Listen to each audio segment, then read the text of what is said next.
you can hear me, if you can hear me, kindly hit the chat button and let me know you can hear me clearly. Apologies, I might be in a bit noisy place. There's a generator around me. So, good morning. Can we all hear me? Am I audible enough? Okay, okay. I can see people already chatting. Ikechuku, Favor, good morning. Temi, good morning. Yes, okay. Ikechuku say you can hear me. All right, great. Emmanuel Essen, good morning. Good morning. Good morning to every one of us. Yes, it's another wonderful Saturday to learn, another beautiful Saturday to engage ourselves with learning new things, learning new things. And believe me, today's lecture is going to be a powerful one. In short, we are powerfully prepared for today's lecture, and it is going to be a wholesome one. Many of us who were in class last week knew how the class was powerful, interesting, lovely, engaging, educating, and everything. So this week as well, the things we have to learn is incredible.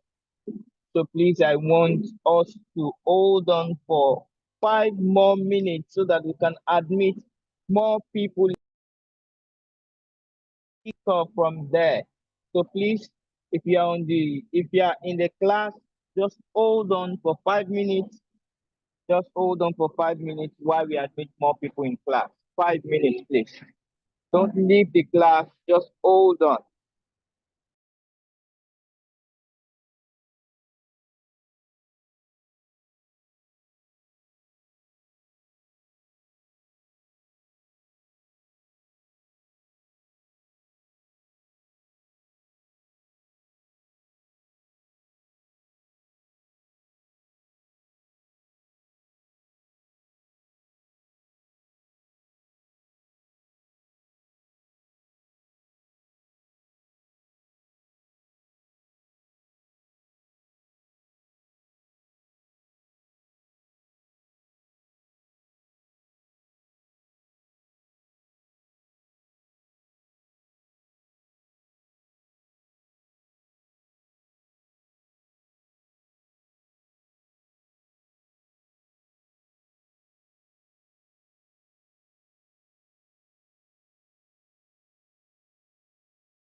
And welcome to class, everybody. Okay, okay. Damilare, good morning. Rufai, good morning. Good morning. Good morning. Okay, so like I said earlier on, we actually waited for a couple of minutes so that we can admit more people into class. However, we can no longer wait. So we need to just move on with the class already, and then every other person will join us. I know there are a lot of people that are still supposed to be in class this morning, but for one reason or the other, they're not yet here. So we're still expecting more people in class, more people to admitted into class. However, we can start already. So this is another wonderful morning, another wonderful Saturday to learn, to learn, to learn. So we are here to learn, we are here to know many things in as much as CompTIA Tech Plus is concerned as a general. So today I want us to get our writing materials prepared. I want us to get our jotting materials prepared so that we can learn. There's a seasoned trainer in class, a wonderful trainer that you don't want to miss out of his training. Believe me when I say you don't want to miss out of his training, and that is the wonderful truth. You don't want to miss out of this training. So please get your writing materials ready. Get your writing materials ready. We will learn a lot in class today. I believe other people are trying to join in. Oh, so please let me just introduce the trainer before we kick start. So, but before I introduce the trainer, I would like to say attendance form will be sent to the start list. So please, once you see the attendance form, kindly open the link and register your attendance, please. Very, very important. Register your attendance. Very, very important. All right. So our trainer for today, let me quickly introduce him.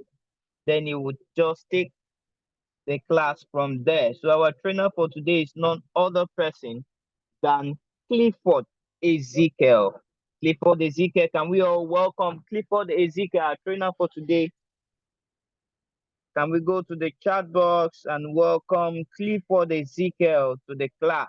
He's our trainer, our lecturer for today. Clifford Ezekiel. You coming you to class ready. Welcome, Clifford Ezekiel. All right, Clifford, over to you from here. Hello, everyone. Cliff, okay. Okay. All right. I trust that you can hear me clearly, of course. And Yes. okay, that's fine. Give me a minute. Let's type this. Thank you for the warm welcome.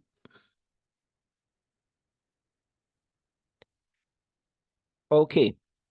All right. So it's quite delightful for this opportunity to be the virtual instructor for this session of this course, right? And I want to tell you that it's going to be a wonderful experience for myself and for you as well, to be here. It's not easy, but regardless, um, we need to improve. We need to grow from wherever we are to the next level, right? And to do that, um, knowledge is required. Knowledge is important, all right? So that's why we're here, right? That's why we're here to gain that extra knowledge, um to help us in either career advancement or of course in other aspects of our life, right? So thank you very much once again to be here in your midst. um Please permit me, I will be sharing my slides shortly, and then we can get started. But before I do that, I would just like to do a brief introduction about myself. Um, yes, not much though. Yeah, but I just like you to look at me as, of course, I have passion for cybersecurity. So, um, I'm a certified ethical hacker, um, certified forensic investigator, and so on and so forth. But that aside, I'm also a pet lover, you know. I love nature and and all of that too. Okay, I wish we could take all the introductions, but of course I can see your names, and I believe in the progression of the session, we will get familiar with each other. Um, to go on, I would just like us to do a quick okay. So I'd like us to do something quickly because this time is of always a factor that not so friendly in this type of situation, but we will try as much as possible to work with it, right? What we have. So I have 24 participants here, I don't know if that includes myself, but regardless, we're going to go into we will be we will have groups, okay? Or rather teams, okay? So that will make it easier and faster for us to answer questions and interact with each other. So I'll take all the from A, Adekunle all the way to so that would be 24, right? So we can have five groups. That's A, B, C, D, or five teams. A, B, C, D, E, right? So from Adekunle to Basi, yeah, you're in team A, okay? And then from Ben to Elizabeth, you are in team B. And then from Emmanuel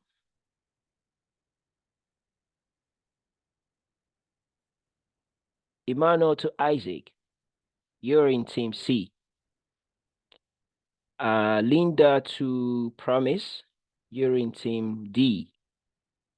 And from Rufai to Timmyton, you're in team E.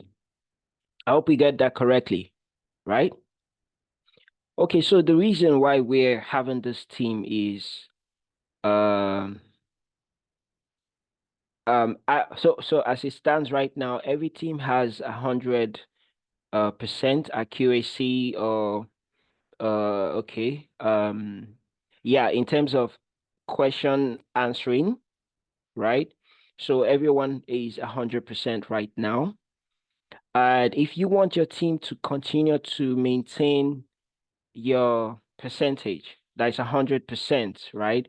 Then you have to take responsibility of answering questions for your team, right? Yeah, nothing really fancy, just to make it more interesting and intriguing as well. Right. So anyone from the team can just take ownership and responsibility and answer for the team. Right. So if you don't each time, so there are no wrong answers. Okay. There are no wrong what answers. Just answer what if you have to. Okay. All right, thank you very much for that. So let's go on. I'll be sharing my slides shortly. Give me a minute.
Okay, so I trust that you can see the slide now. Oh, I didn't stop sharing. I hope I didn't.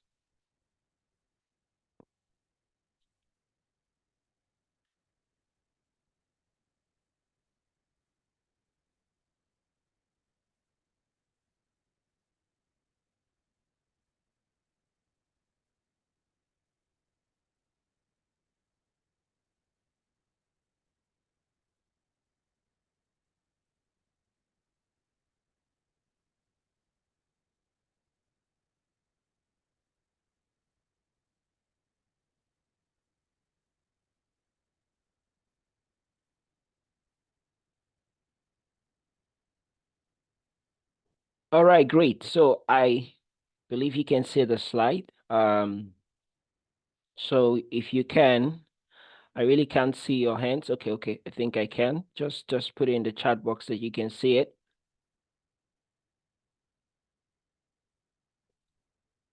Yes, please. Can you see the slide that I'm projecting?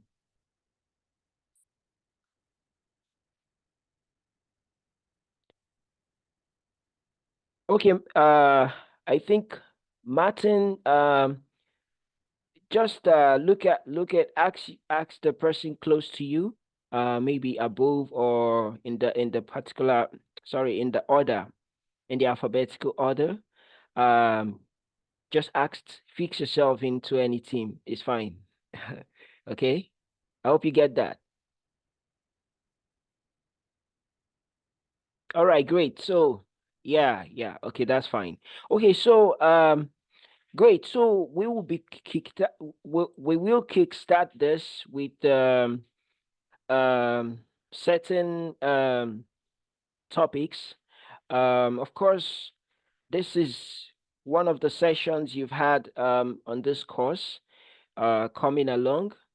So today we'll be talking about or discussing security best practices, understanding data continuity, and exploring computer support concepts. Okay. So if we take it one step at a time, um, let's dive into understanding security best practices.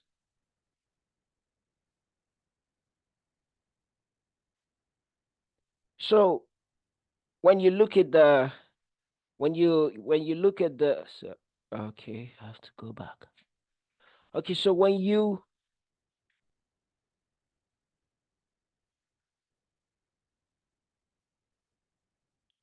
I just like to ask a question, right? So before we talk about security best practices, right? My question is, um, if you buy let's say you get a new phone, you got a new phone, right? What are some of the things you do when you get the new phone or a new uh laptop, PC, any of these gadgets? Yeah, someone please, any of the team. Please, when you answer, tell me your team. Yeah. Yeah, you can unmute and answer. I think that makes sense too. Yeah, anyone. I just want one answer.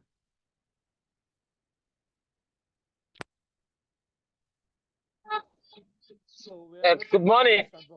Good morning. Yeah, I decided to take team one. I don't know if I'm right Okay. with team one. So I'll first say Team registration of A. team A, registration of identity. Let me take that first. Registration of identity. Okay, okay. Thank you, Martin from Team A. I hope I'm Good morning. correct. Yes, please. Rafai, my name. Okay, Rafai. What team are We you, set please? Team E. Team E, okay. Yeah, we set up the applications on the either laptop or phone whenever we purchase this. Oh, great. Thank you very much, Rafai from Team E. All right? Yes. I need one more answer.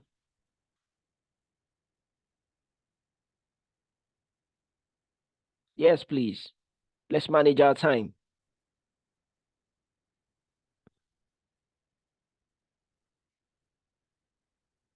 Hello, good morning. Good morning. Cosmos from Team A. Okay, Cosmos. Verification of data, teaching of data information, your new version. Thank you. Okay.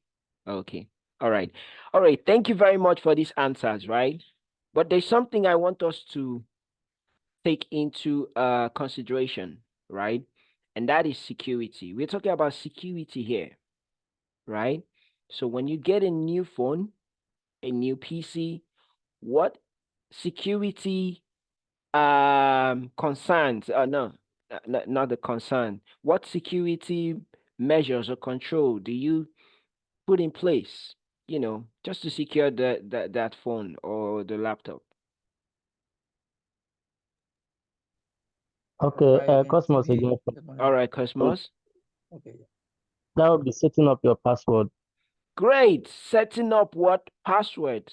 Wow, that is incredible. Well, thank you very much, Cosmos, for that answer. Yes, can I get one more? Hello. Try from You Team B. Good morning. also Thank you. have this in the chat, your chat You know, box already. So please visit your chat box. Okay, You okay, have that's fine. responses in chat box too. Okay, okay, that's fine. Thank you. Okay, yeah, let me get one more answer. There we go. I said before about registration. When we talk about registration, you have to talk about, in registration, you talk about your security. You talk about the name, all the things, everything you need to do, the setting up.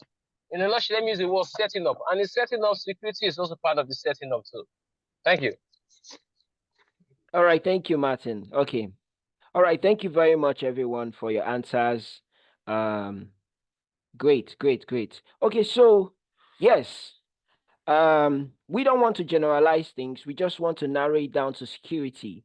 Okay, and when we are talking about security best practices, we're talking about a couple of things, and the most important of them is what we call what hardening, device hardening, right? Yeah, it's very, very important that you do what?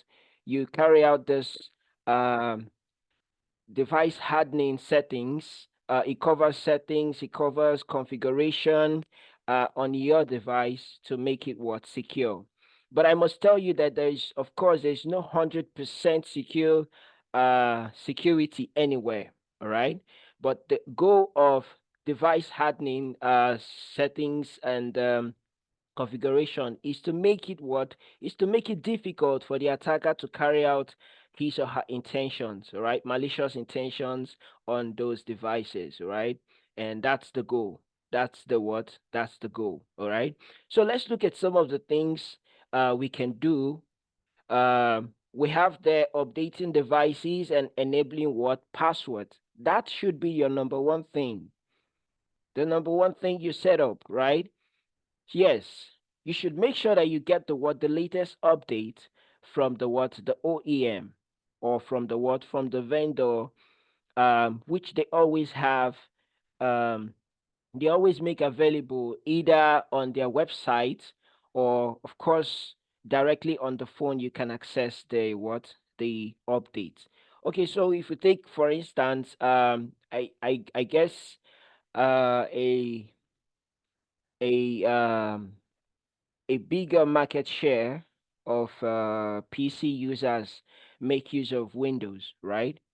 So I will just show you what I'm talking about when it comes to updating devices, right? So Windows always push out this updates. Please, I'd like to just show you. So Windows always push out these updates from time to time to make sure that, so the updates help to fix issues, right? In terms of functionality and security, right? Yeah, those are what the updates are meant for. Now, I must also tell you, there's always a problem when it comes to security. You can agree with me that wherever there is the more secure an application or device, a software or a device is, the more the less usability and uh okay, let me rephrase this. Okay, let me rephrase this. Now, when the OEMs are selling you your phones, let me use iPhone for an example. So when the OEMs are selling you new latest phones and PCs and all that, they usually go with the user friendly usability and functionality, right? That's what they sell to you. They don't sell security to you, right? So that's why you have to, it's usually on the shoulders of the users, right? To do what? To um to configure and carry out this device hardening, right? Because they won't teach you much on that. They will usually teach you, okay, we have something this fancy and that you can set up, and make your life easy. Okay. Yeah. So because of that, because of usability and functionality, security seems to suffer, right? But of course, in sessions like this, when you get educated, you get the knowledge, you can be able to set up the security settings, do the hardening configuration on your devices to avoid being easily hacked, right? Okay, so I'll show you quickly. Please let me get this up.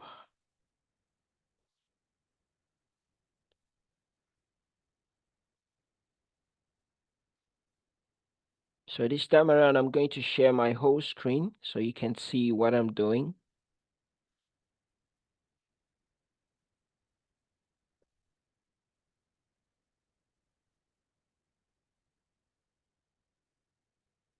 All right, so you can see my entire screen, right? And I'm using a Windows 10, right? So on your PC, for you to see where the updates and patches are applied in terms of on the Windows operating system, all you have to do is go to the Start menu, and then you can just type Windows Updates, Windows Updates. So you can see up here, um, you can see one of the options I have is what? Windows Update Settings, right? So you can open that. Just click on it. It will take a while to display the settings or the options.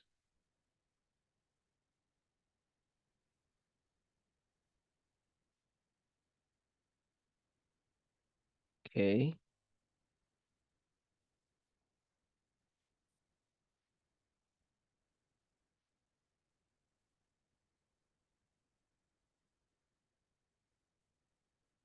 All right. So why this is going, why we wait for this, let's just go back to the slide once again. Okay.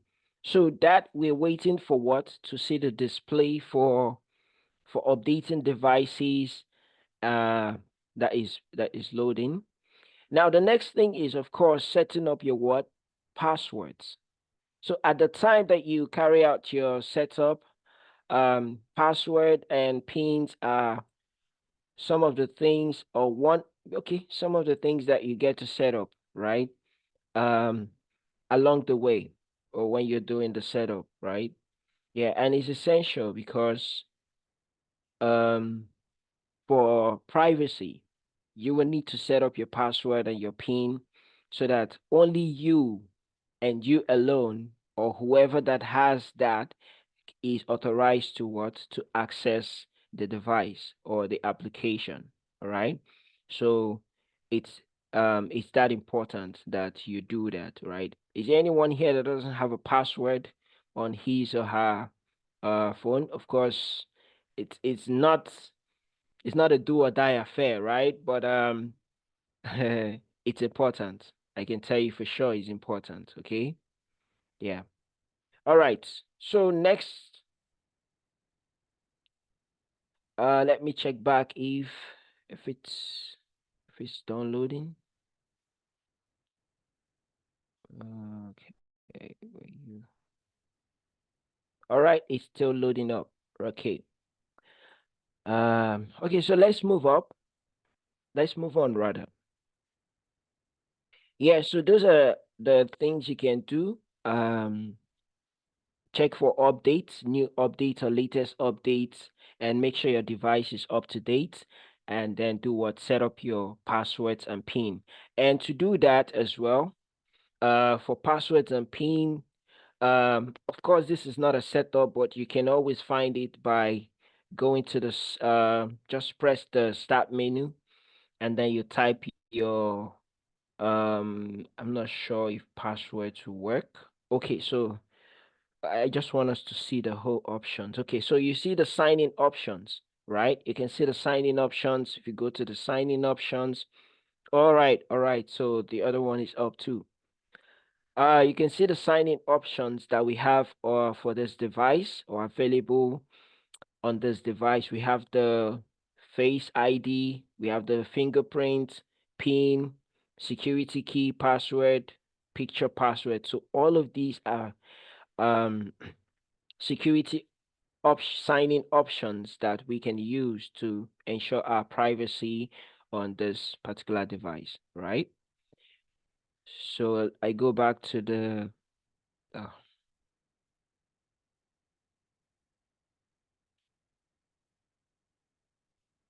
all right, so also here you can see the Windows updates settings is up.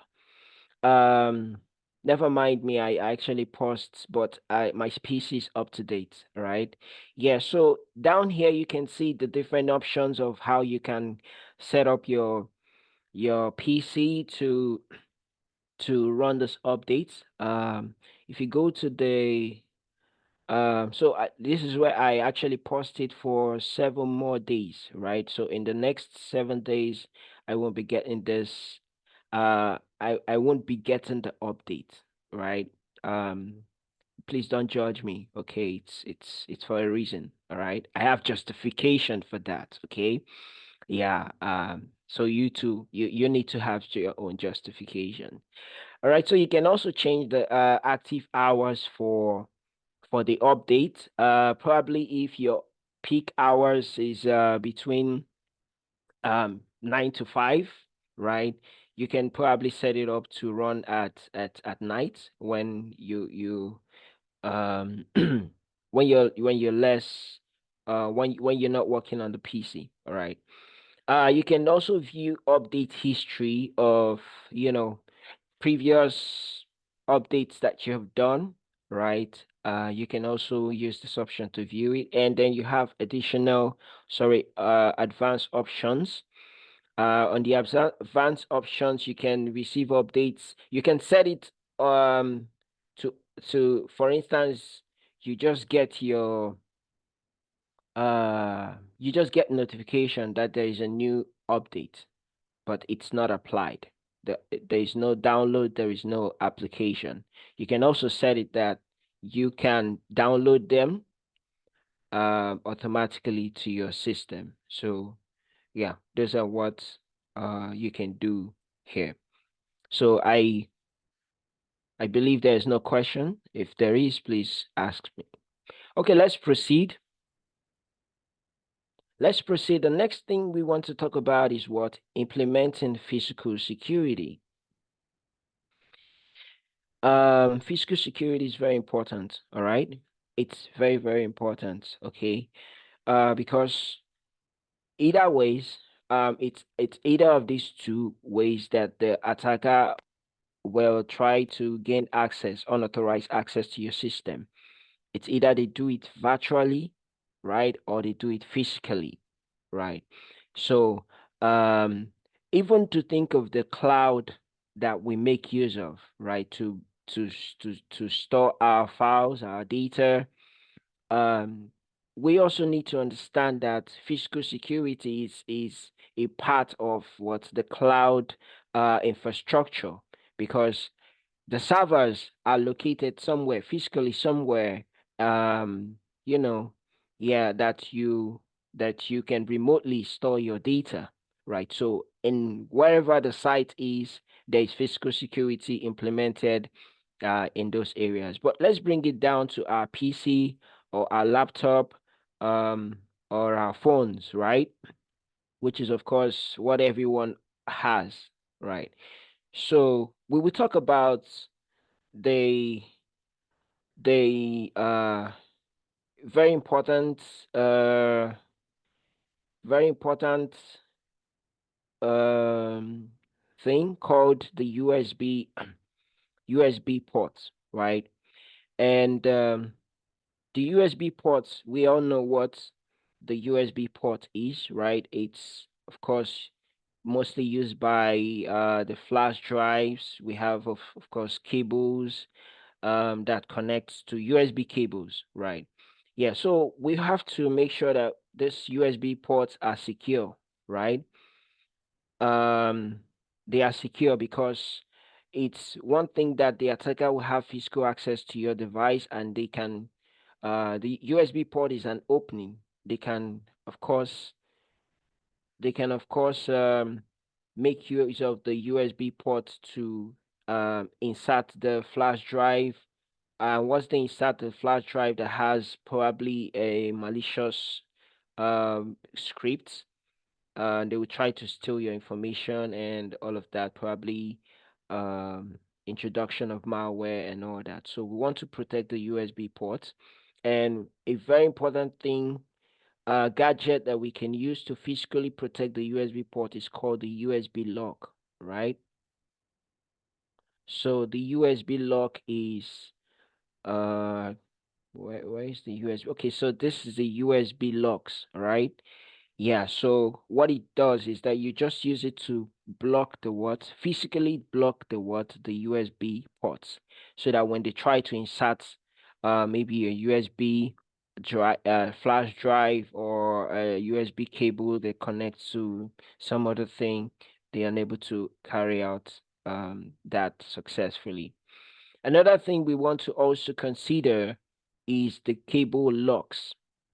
Yeah, I haven't seen these for some time, but of course, it's very important. Back then, when we go to, you know, the cyber cafe, um, when they make use of laptops for browsing and all that stuff in the internet. So you'll find this, you'll find something of this nature, cable locks, right? The reason is because laptops are easily movable, right? Yeah, so unlike desktops, right, that have the components separate, you have the monitor, you have the CPU, and all of that. So it's not quite easy for someone to just grab all of them at once and leave, right?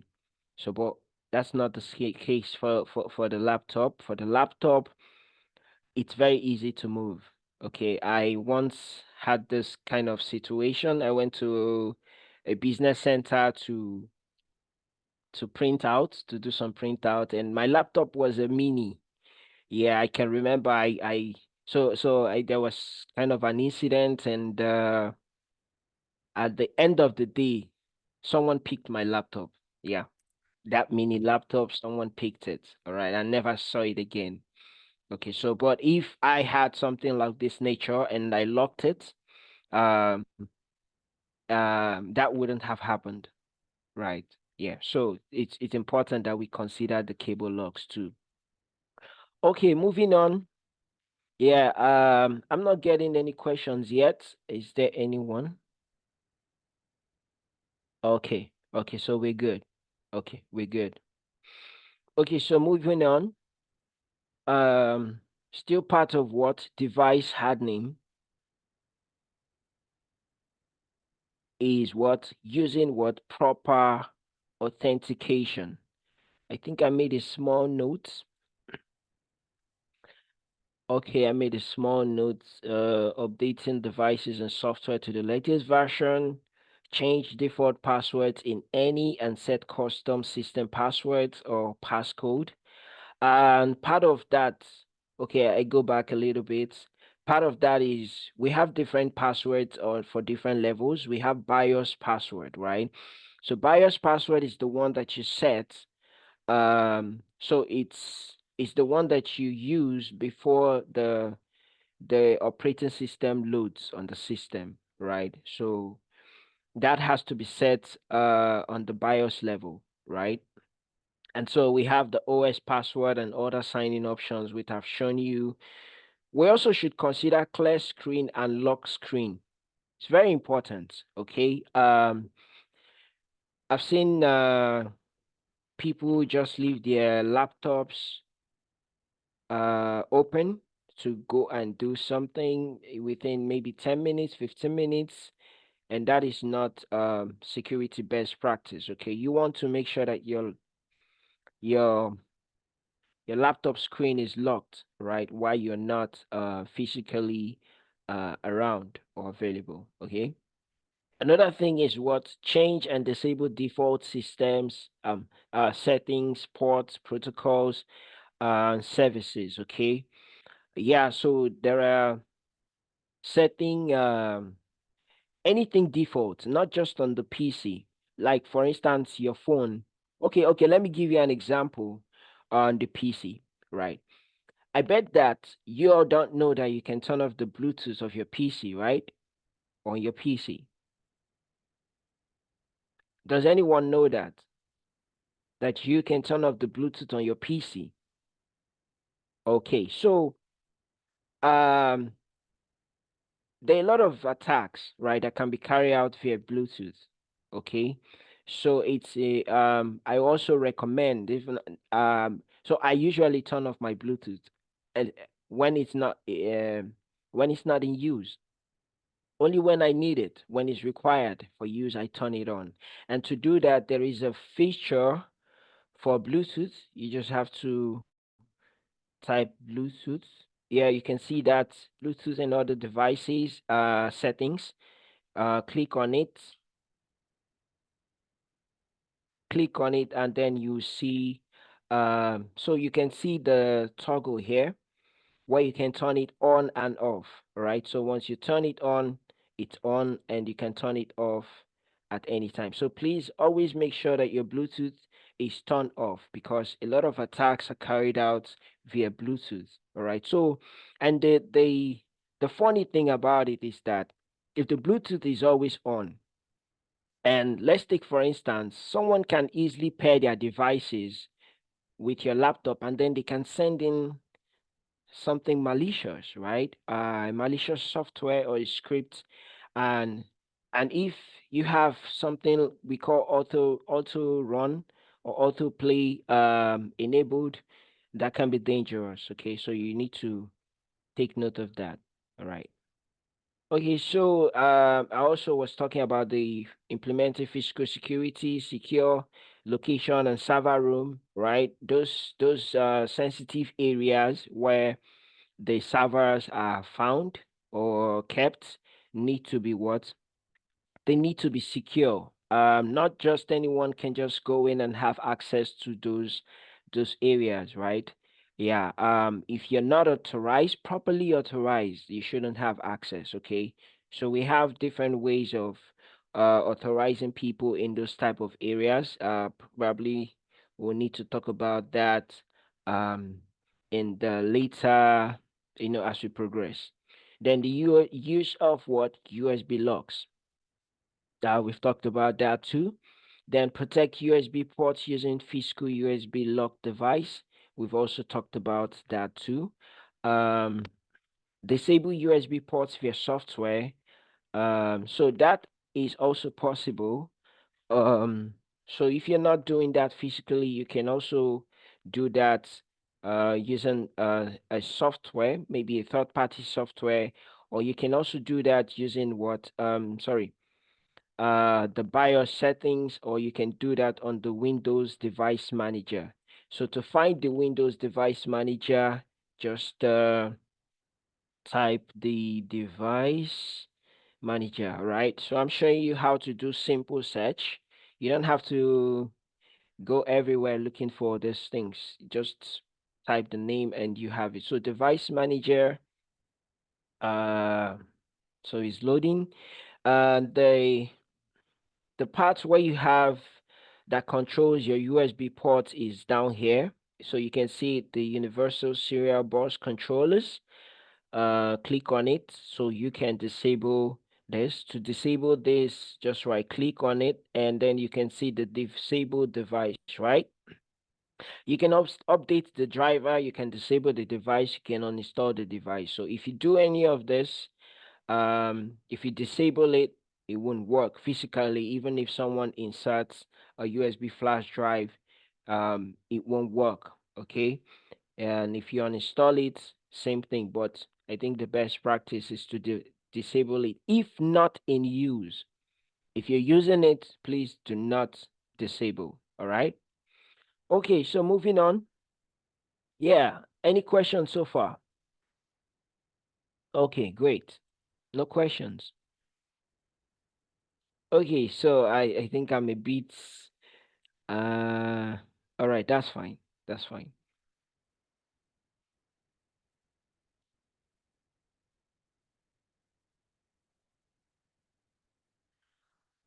Okay. Um what else? Okay, so that's it. That's about it. Then we move on to what? Using proper authentication. So should understand that we should understand that on certain environment, right? Um, especially the critical ones, right? We need a second layer of what authentication. So before we even go to that, let's ensure that we have okay, I think we're going to talk about it in the as we progress, but you have to ensure that you have what the single factor authentication, which is of course the username and the password that you set, or the username and the password that you set you set up, right? Yeah, and it could be something you know, right? Something you know is, of course, the password, the PIN is something that you and you alone knows. And something you are will be think your face ID, the face ID, the fingerprints. These are these are your personally identifiable so these are just peculiar to you alone, right? Yeah, I don't think any two fingerprints are the same in the world, right? Yeah. So that's something you are. There's something you have is of course the hardware token and OTPs and all of those are what something that you have, right? So we make sure that that is in place. Then we have the multi-factor authentication, which of course after you've set the username and password, then you will need this to revalidate that you are the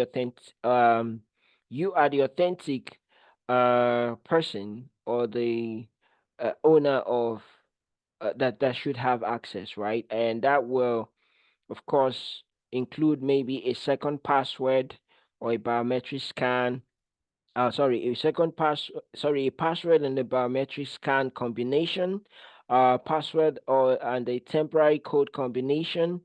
You can also have, I think the OTP comes in here where you get like a text message that you will need to use to validate that yes, you are the rightful person that should have the access, right? Okay. And then we have the single sign-on, right? Single sign-on is mostly used in organizations where they need to have access to a lot of or a couple of applications. Okay, so the way it is, they provision the user to a domain or as a computer, and so once you log in, you're automatically logging into all the applications that you need, right? That you need. Please get the crossword, right? That you do or that you need, and not the ones that you don't need, right? So that is what single sign-on is about. Sometimes we can see that, for instance, you go to Canva, and on the browser where you're accessing your Canva account, oh sorry, you just go to canva.com for the first time. But on the same browser where you have the Canva, you already have your Gmail open on the same browser, right? So they can authenticate you on Canva using your Gmail. I don't know if you get that, right? Okay, but I'm just trying to give you an example. So I know you probably must have come across that. All right. So That's it on single sign-on. Any questions? Let's move on.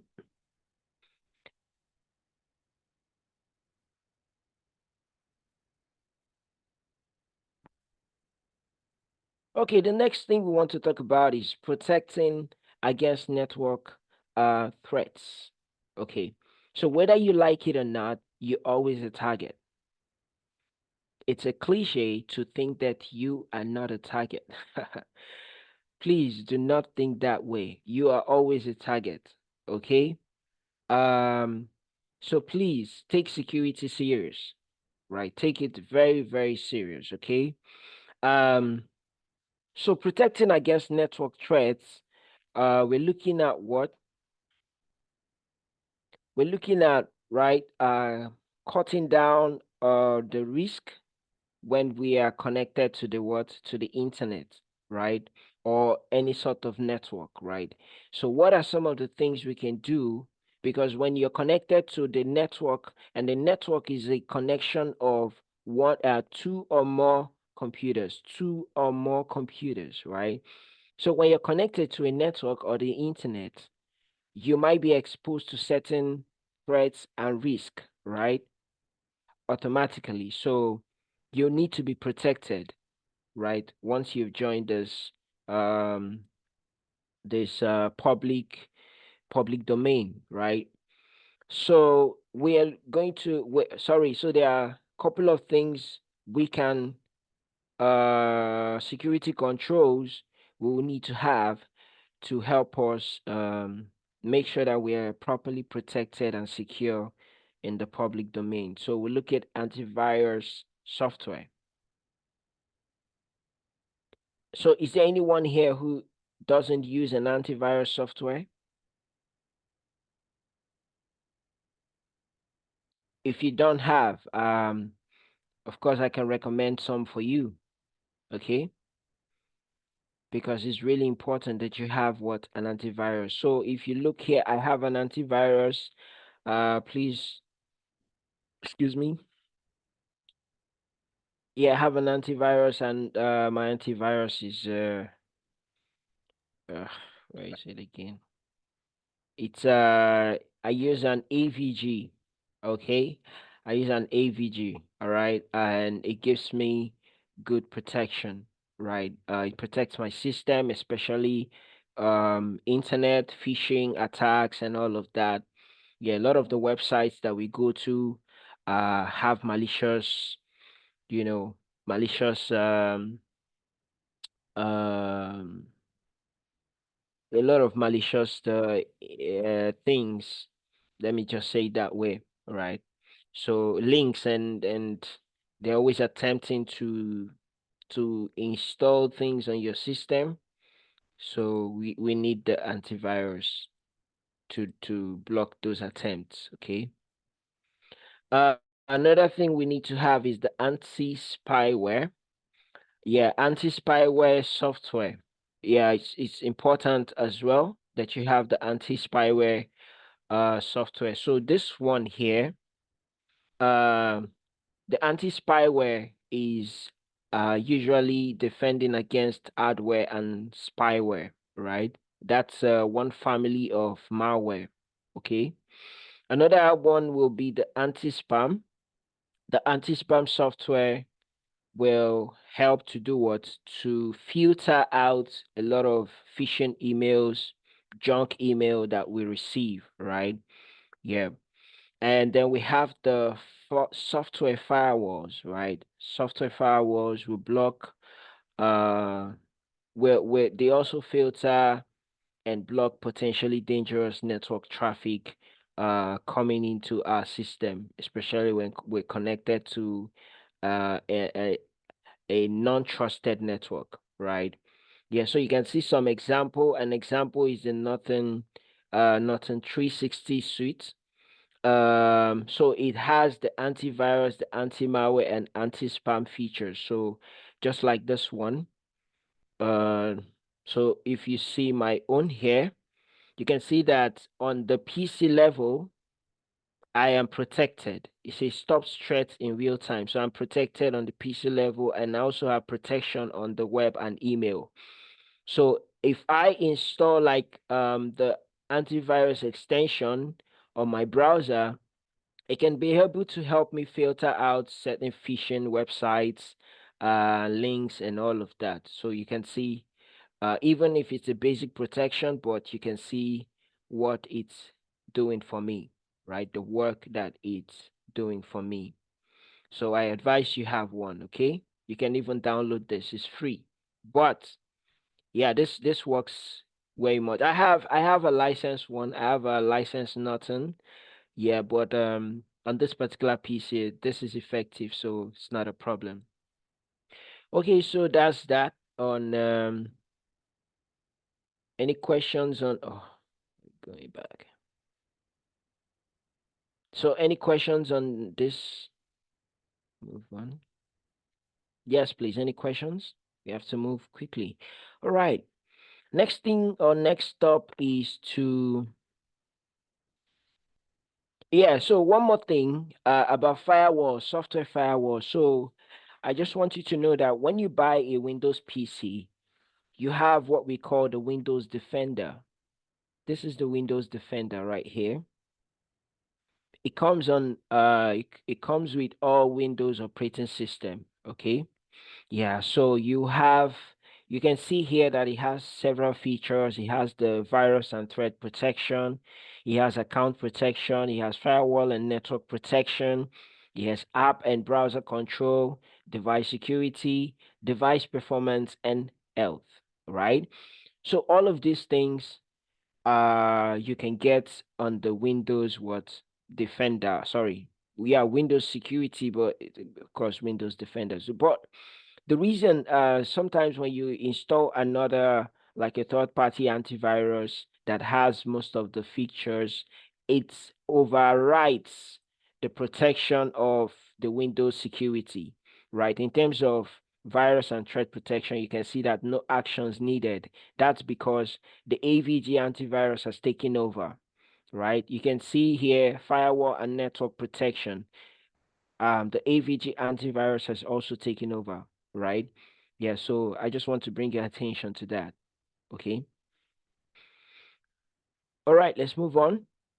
So let's talk about improving software security. Okay, I have some. Yeah, so yes, very important that you ensure that your antivirus is always up to date, right? It's key that your antivirus is up to date, okay? Yeah, yeah. Thank you very much, Philip and Martin. Thank you.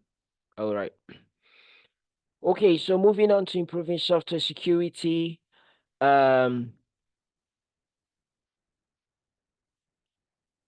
It's very important for us to understand, yes, some of this applications, software that we require to do certain tasks might be expensive. They might be expensive, right? But we should also be careful when we try to use the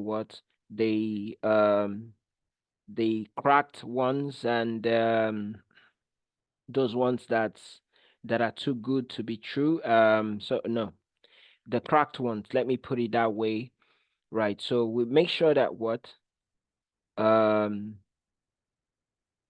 we have to get proper licensing for our software.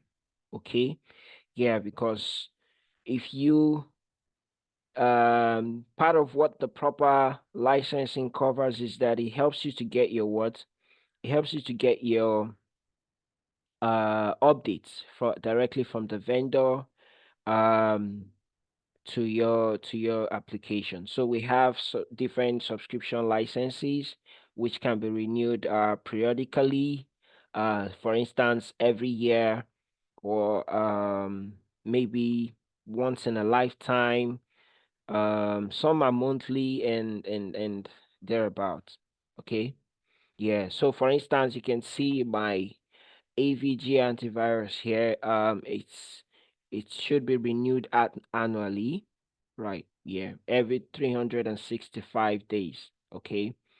Yeah. So um, that's it.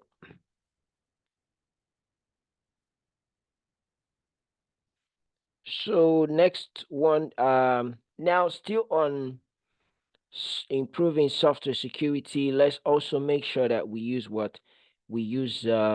legitimate software sources. Okay. One of the ways, or some of the ways that software security breaches happen is, of course, getting using what using illegitimate software. Okay, so we should make sure that we use what legitimate software sources. All right, from the OEM. We can get that from the developer's website or the OEM's website directly.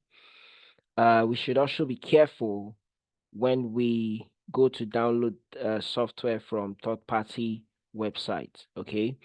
Another thing is to remove unused software. So it's very important that you do you remove unused software from your system. Okay. Yeah, because um if it's not, like I said, if it's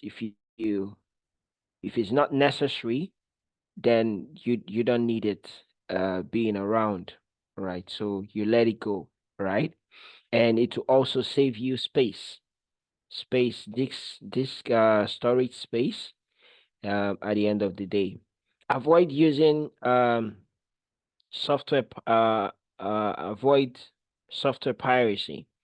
All right, that is also not good. So for instance, I think it has certain consequences if you're using pirated software, right? It's first of all is illegal, and should not be encouraged at all. Um, Disable unused services, all right? That's also something that we should um we should take into consideration. Disable unused services. So let's say, for instance, um the services, there are a couple of services that are running on the Windows operating system. Okay, so there are services for different protocols, right? Or sorry, running on different protocols. Okay, yeah. So these services make it easy for us to do certain tasks on our system. So I'll use, for instance, the Bluetooth, right? Yeah, so if you don't have the Bluetooth support service running on your system, you probably will not use the Bluetooth feature. All right, so and I'm just going to show you where you can find that. You go to the computer management. Yeah, so most times when I see the run as administrator option here, I usually use that. Yeah.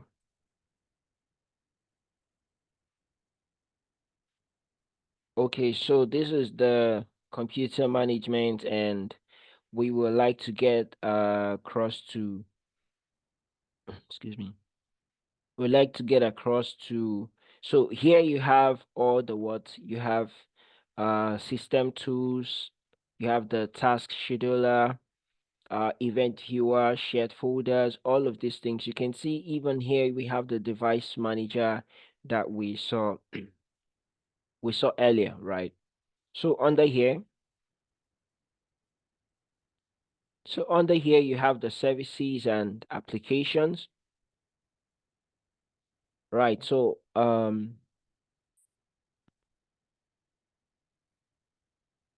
when you click on the services, you're going to see a whole lot of services there.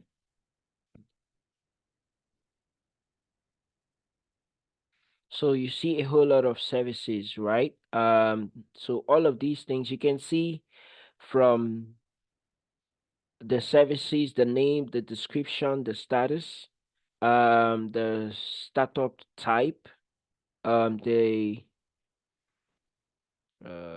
expand this bit. Okay.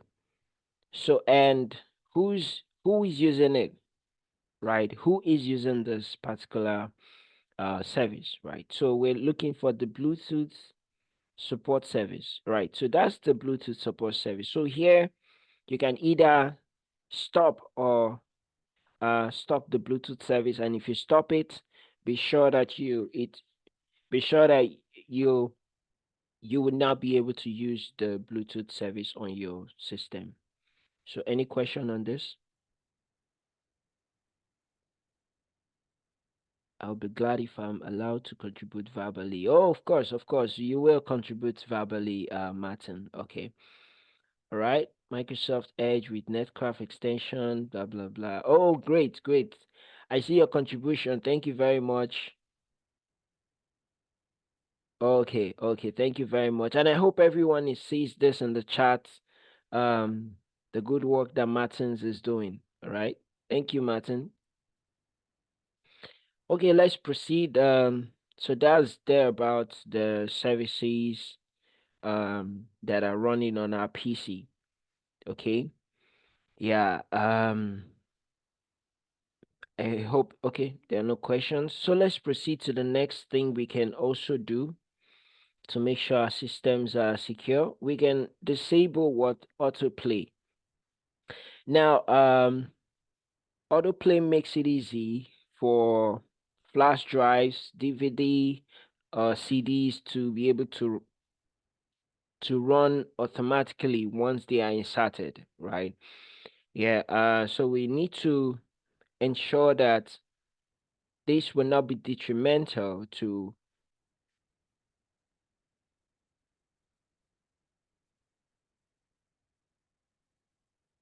okay, so this will not be Cosmos. I don't quite get the I don't quite get it. You said the CSR. What's the CSR, please? Can you type it in full. Okay, so yes, disabling autoplay. So we want to make sure that autoplay is not detrimental to our system, especially if we don't have other measures to security measures to protect maybe the USB ports and the what they call them, the DVD ROM and all of that. So we have to make sure that we disable the autoplay. All right. So it's a recommendation to disable the autoplay feature. All right. And to do that, just come to I think you can do the autoplay. Yeah, so look at the autoplay settings here. So you can go straight to turn autoplay on or off. All right. So this is the autoplay settings. So here you can choose. So just turning this toggle on, off, and on. Don't mind me. It's actually on my system, but I can assure you that the reason why I left it on is because I have justifications, right? I don't have to tell you, right? But yeah, but I'll just tell you. So my system, I'm the only one who uses my computer and is physically secure. Yeah. So that's fine. Right. So you can see all of the things you can do. You can turn the removable drive. You can ask me every time you insert take no action. So you can turn it to take no action, open folder to view files, ask me every time, configure storage settings. So take no action means once the USB drive is inserted or the flash drive, nothing happens until you go to execute it yourself. All right. Okay, so you can do for memory card, and this is a phone and all of that. All right. I hope we're good with this. Any question on autoplay? Okay, no questions. Let's go on. Yeah, so pretty much what I've shown you, this is a screenshot of it. All right, so this is a very important topic. I find pleasure somewhere around here, right? Because it's critical and it's sensitive as well. So browsing the internet safely, a lot of people neglect their safety and privacy when it comes to internet, right? Yeah, a lot of people do these things wrongly, and it's terrible. I can tell you for sure. Um, but let's try to look at some of them and try to get them correctly, because the internet is full of different people with different intentions, right? Yeah, so we have to be careful. So keep your browser up to date. That is very important. Your browser has to be up to date, because if it's outdated, you leave room for what? You leave room for exploits, right? You leave room for what? For exploits. So you have to make sure that your browser is up to date. Manage add-ons and what extensions to find your uh which browser will I use? Okay, I think I'll just go with Firefox. Okay, so this is my browser, right? Um, to find the extensions, and you have to click on this triple line, so the option icon, and then you scroll down to what? Is it more tools? No, no. You scroll down to settings. Yeah, settings. Okay. So when you scroll down to settings, you're going to see the extensions and themes here. So these are the extensions. Currently, I have certain extensions installed on my browser. I have all of these things. They make um they make it easy for me, right, to carry out certain tasks directly on my browser. So you have to be careful of the extensions you enable on your browser. Some of them are harmful. All right. And you also have to do a review of the extension. So let's say I want to get a VPN. So I type VPN. So maybe you already know the name of the VPN you want to go. You want to add to your browser. Make sure you review the number of users, because definitely if it's malicious, people will, you know, so you see two things here. You see the rating, right, by the number of stars, and you also see the number of users, right, that are using this particular VPN. So please review. So if you have the one that is 522,000 968 users, and you have one that is what, 2,842 users, which one are you likely to download? So it gives you gives you confidence and assurance that the one with the 500 and is much more authentic and original compared to this other one. All right. So please kindly do your review before you install any extension. All right. Okay, moving on. The next thing we want to do is what, manage security settings properly. Right. So there are things they call cookies.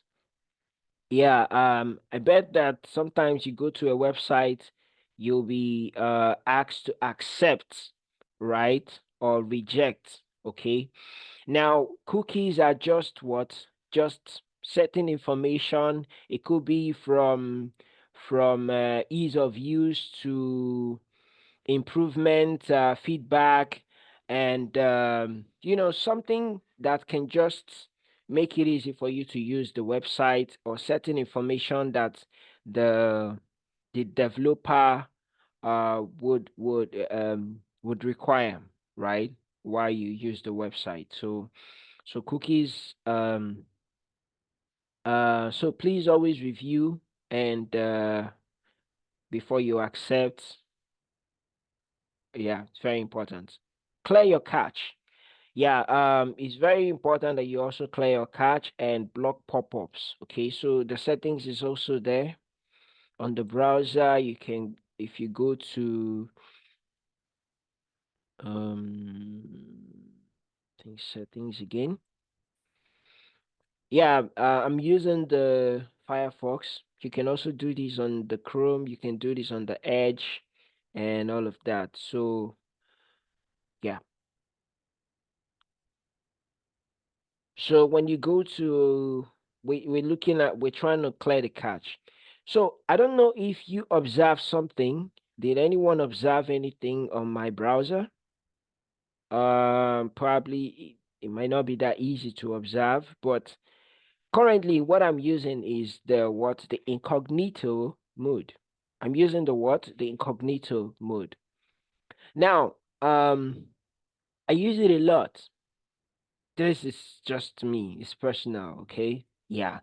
The reason is because most of the time I don't want to keep history of my browsing activities, right? Yeah.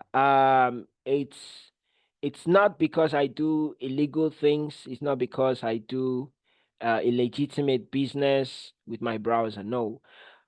Just for security reasons, I don't want someone eventually having access to my PC and boom, they just open my browser and they can see all of the websites that I've visited, and and all of that information would just be in their face. No, I don't want that. So I have to make it a bit difficult for you to know certain things about me. All right. So that's why I use the incognito mode. So um you can see up here we have private browsing. So it means my history, cache, not anything is being stored on this browser. So you may like close it, that's it, it's gone. So but under privacy, you can see I think we okay, great. So you can see here, you can see all of the information you can clear. You can clear what your browsing download form and search history. Used to be so this is it. So I can see for the last 4 hours history, the cookies and site data, temporary cache files and pages, site settings. So these are some of the things you can clear up from time to time. But currently, as I tell you, except what I've done on the without the incognito mode, currently nothing is being saved on the browser. Right. So also think about it. Okay. Yeah, maybe something you can consider. Okay, yeah, please. I have comments. Okay, let's move on. So another thing will be what? Use only secure websites. Yes, it's very important. Use what? Only secure websites, all right? And then I can tell you that, okay, you can see an estimated 90 to 95% of all websites use HTTPS. Now, for every time you want to access a website using your browser, there is a there is a protocol called what? The Hypertext Transfer Protocol, right? Which is the HTTP for short, and it's usually on what we call the port 80. All right, I'm sorry if this is a bit technical for you, but let me just bring up a text file so I can demonstrate this a bit. So I hope you can see the text file. Yes, please. Can you see the text? Yes, who can see the text, please? Can you see the text? Oh, great. All right. So every time you access a website, it makes use of the protocol HTTP. You can check it up online. It's just Hypertext Transfer Protocol, and it's what we call ports. You make use of what? Port 80. Sorry about that. And then we have another one called the HTTPS, and is on what? Port 443. All right. Now,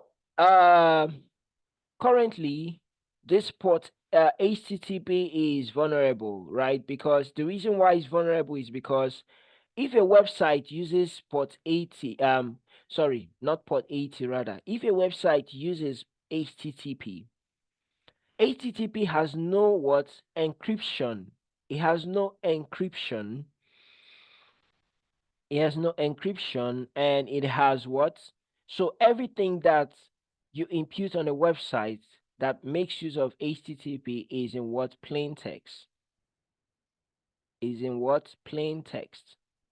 Yes. So, and if you have an attacker that is interested in sniffing traffic, they can see your username and password in plain text entered on that particular website. So you get the point. That's why it's important that when you visit the website, make sure that it's using what? HTTPS, because HTTPS is what? Encrypted. It is what? Okay, there's no encryption, sorry. No encryption, and here we have encryption. And everything is in what we call the ciphertext. Ciphertext. The ciphertext is the opposite, is the encrypted version of the plain text. So whatever that is encrypted becomes a what? A ciphertext. All right. Yeah. So we should know the difference. So please always look out for every website, especially your internet banking portals. Make sure they have what? HTTPS. Very, very important. Okay. Yeah. All right. Any question on this? What does the port mean? Okay, so the port means it's like, let me use this example. So we know currently in Nigeria, even though okay, in Nigeria, we have the certain telecommunication companies. We have MTN, we have Glow, we have I think it's Nine Mobile? Yeah, Nine Mobile, right. And others, Airtel, I guess.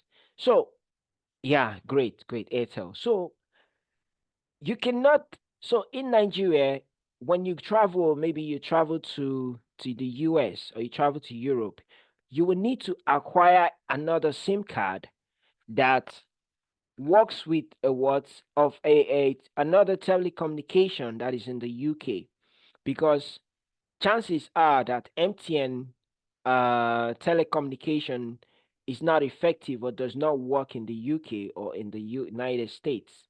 So you need to get, for instance, I think there is AT&T.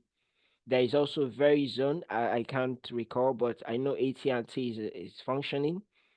So you will need to get that. The reason is because they are they are they are working, and so if you have to call someone that is in the United States, that is using AT&T, okay, let me put it this way. So in Nigeria we have MTN, right?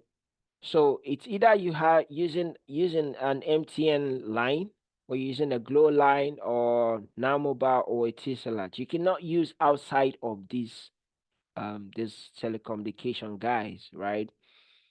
So the port is like a communication channel. So if your PC, if you disable port 80 on your PC, for instance, you will not be able to access anything. There will be no communication going out from that particular channel. So there are different ports. For instance, yeah, like I was giving you this. Let me go back to the. So there are different ports. If you check up on maybe just Google it, you'll find out there are different ports. So if there is no port 80, right? If you disable port 80, it means that when you use your browser to try to access a website, you will not be able to access a website because port 80 is closed, right? Port 80 is closed. Same thing with port 443, right? So they're kind of communication channels. Yeah, let's just leave it at that for now. Okay. All right.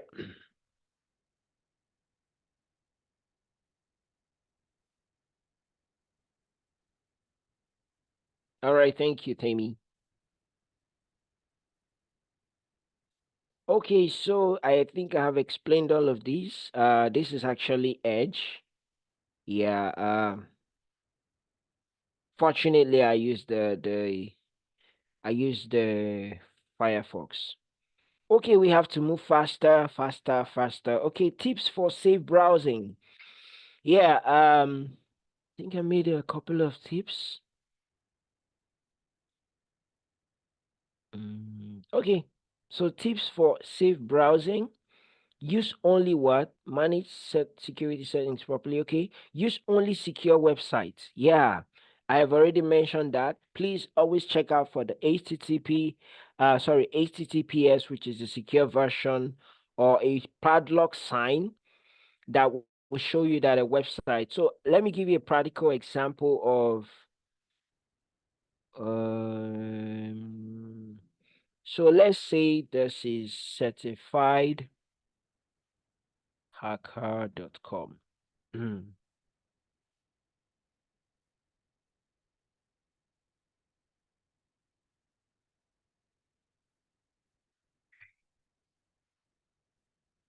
All right. Unfortunately, I don't know why this is like this. It's not supposed to show this way. Maybe it's the browser. Okay, it's the browser, I guess. Let me try another browser.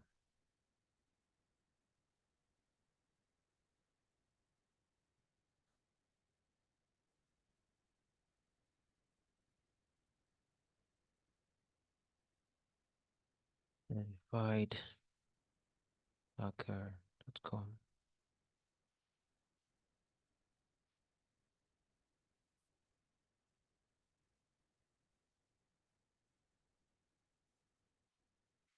Okay, so Philip, you have to do that on your Google settings, right?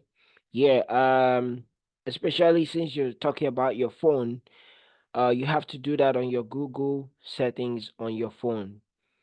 Right. Yeah. Unfortunately, I can show you that, but I think on the browser there is a portion where you can disable autofill. I think is go to the settings. You get it here. You can see it here. Autofill and password. Um,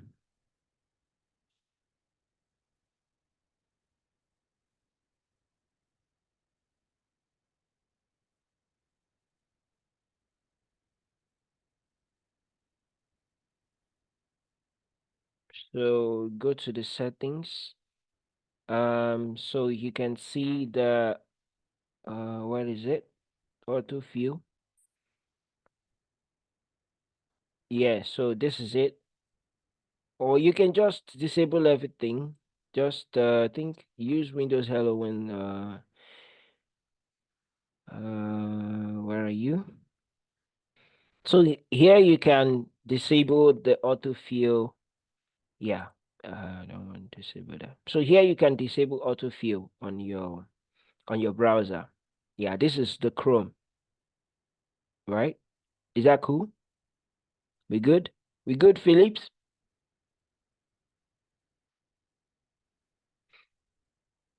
Okay, so I was going to show us something. Yeah, certified hacker.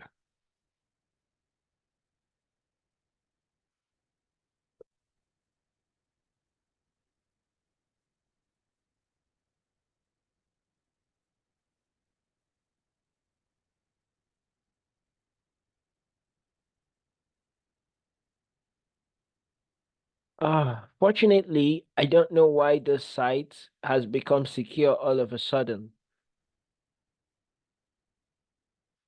It has become secure all of a sudden. It used to not be secure, because it didn't have the HTTPS. It was just HTTP. Well, but regardless, this is where you can check if the site is secure. These are the things you can do. You can see connection is secure. If it's not secure, you're going to get connection is not secure, and you're going to get several or different types of warning, right? That comes along with it. Okay, so this also is where you can check certificate information of the website, right? Yeah. So that's it. You can see for this one, validity period is will expire on the December 30th, 2024, right? So I just wanted to show us this. Okay, so moving on.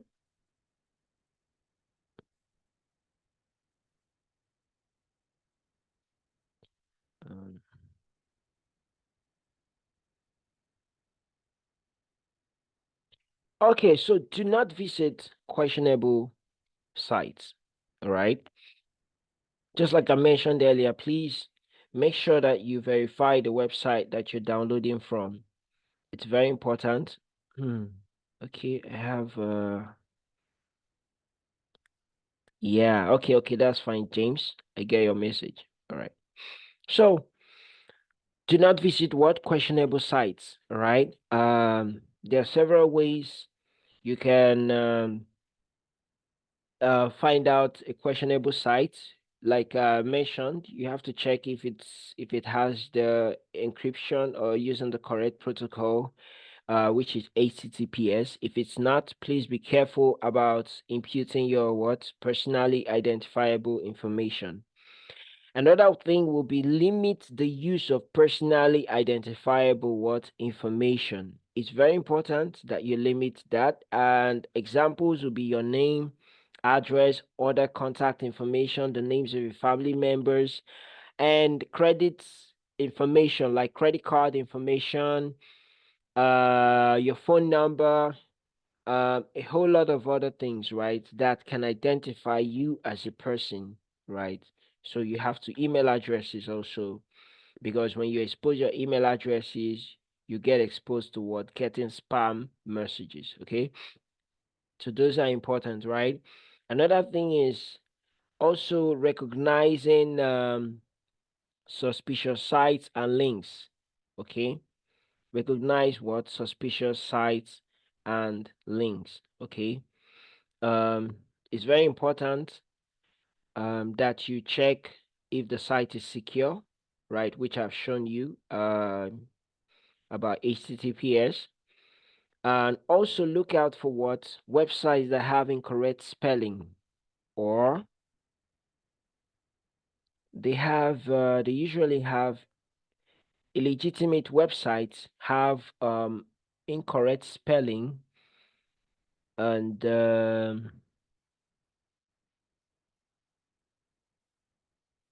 recognizing suspicious site links and ads. Okay, so they have incorrect spelling and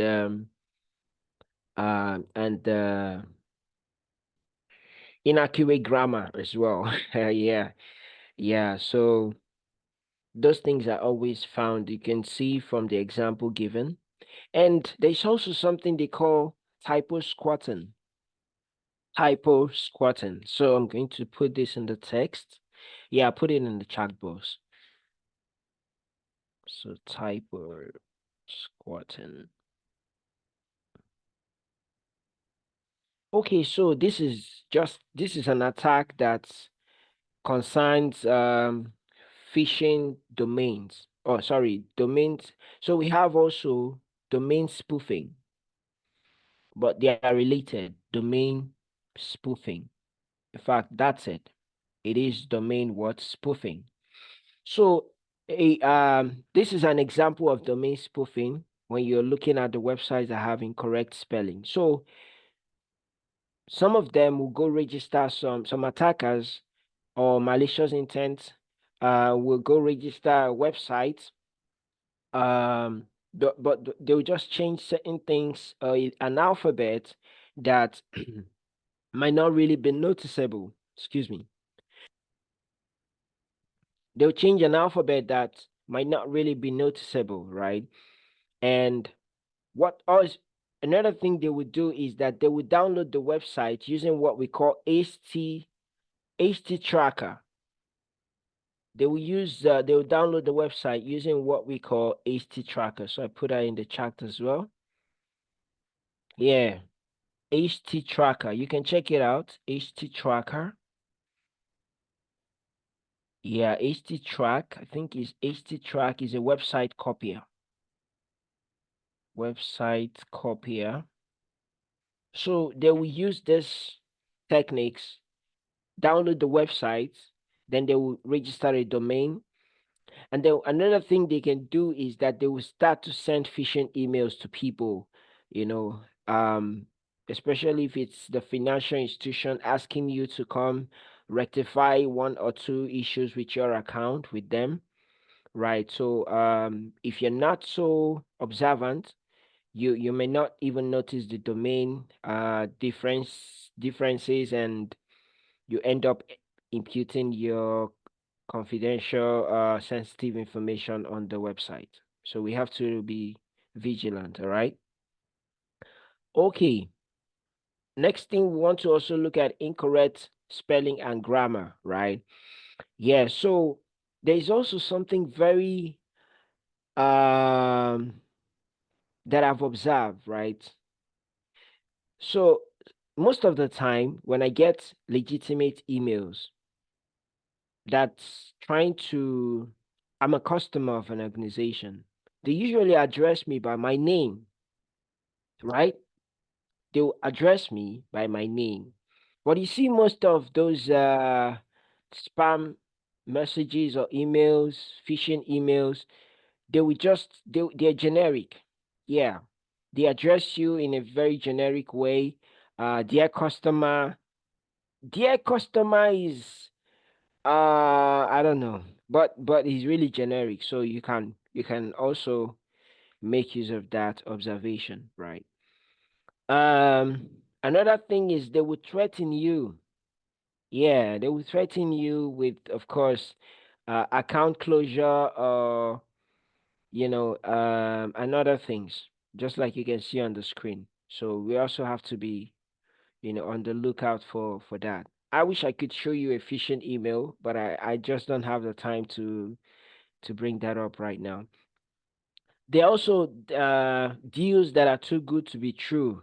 You have to, if it's too good to be true, just know that is what is not true, right? Yeah, so if they offer you money too quick or easily, please click here, you get $50. Please click here, you get $100. Please run for your life, right? Because it's your $100 that they will eventually take.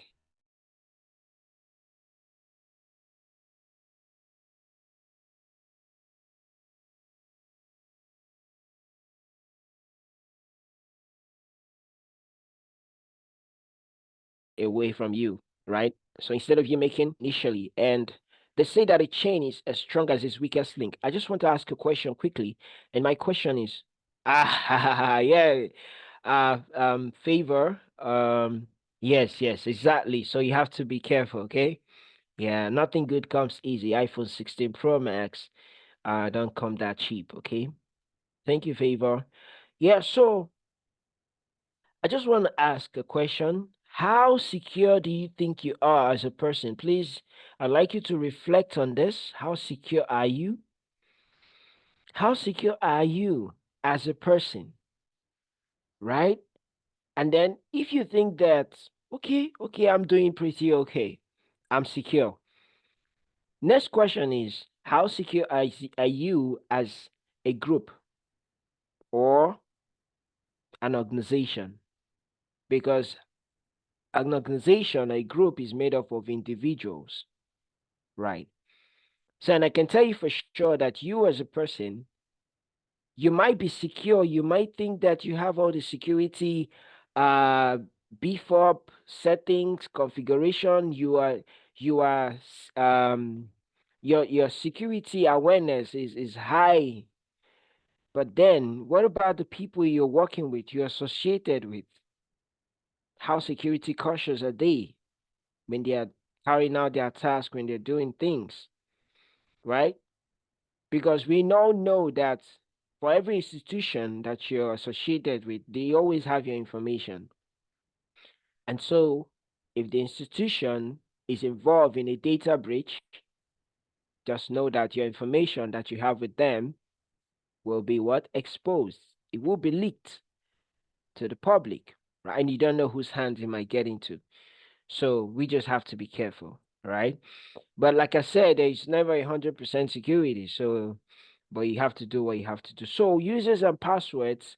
Um, so most organizations will have what we call privacy policies, acceptable use policies.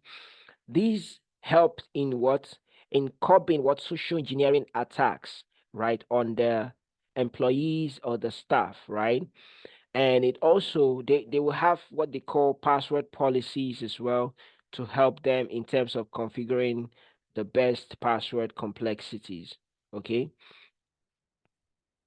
All right, moving on. Then managing user expectations and behavior, right?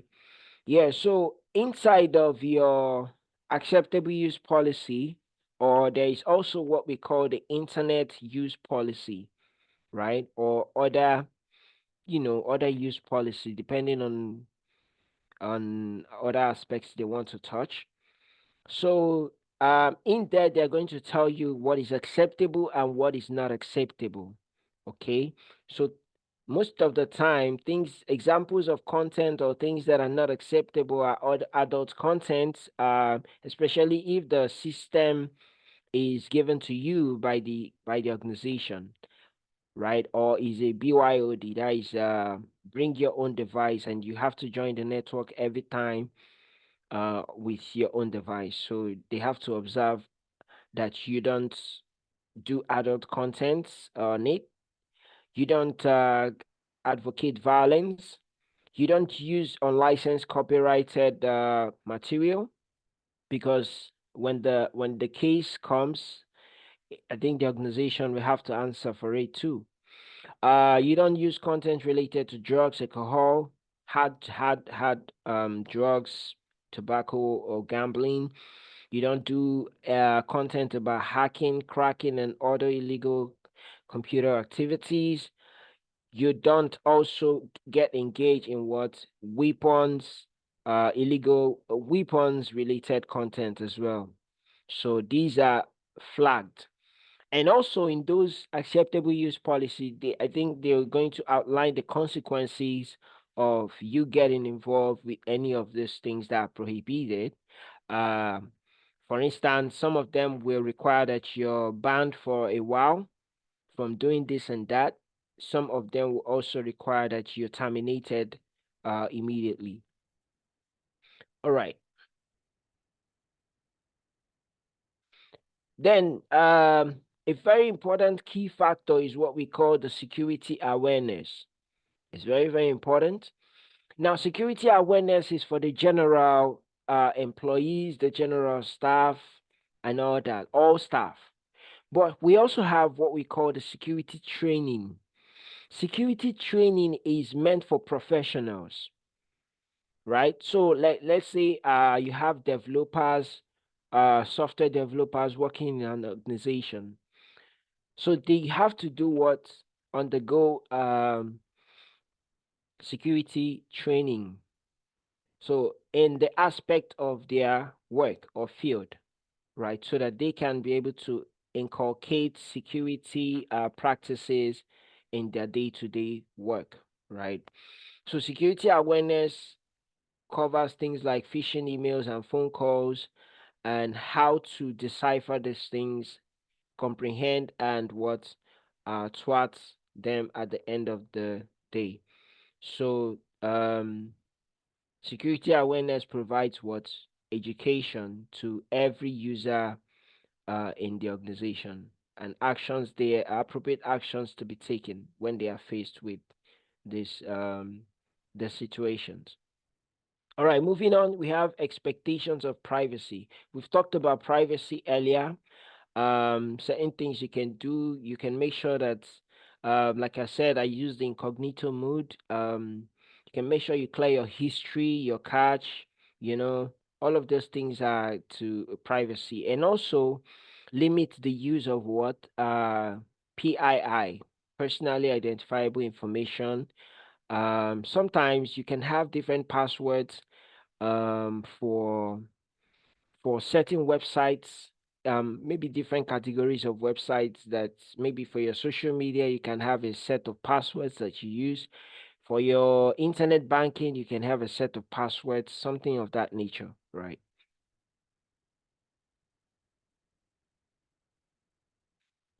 So we have handling critical and confidential data. It's very important that we know how to handle these things.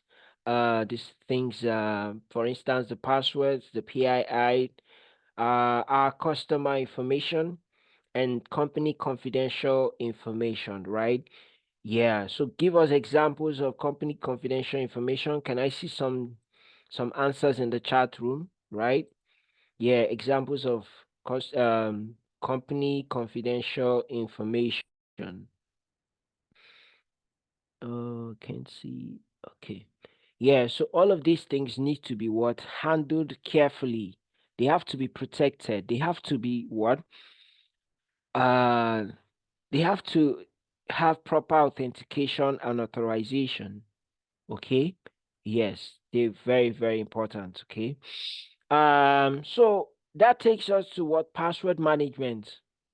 Password management is a financial records. Okay. Okay, thank you. Thank you very much, Victor Martin, MD personal phone number. Thank you, Martin. Thank you. Okay, password management is critical when it comes to the topic of security. Yes, because security starts with password and PIN. Yeah. So we have to make sure that good password policy, um, a good password policy that is developed in an organization will have certain basic elements, and those elements are enabling password, right? Yeah, very important to enable your passwords where they are required. Changing default usernames and passwords. So this also applies to individuals, not just because we work with an organization. So an individual that buys a MiFi, a modem, or some other gadgets like that, like a phone. The first things you should do is to do what? To change the default username and passwords. And then you do what? You custom set your own. Right. That makes it yours. Right. And then another thing is ensuring password privacy.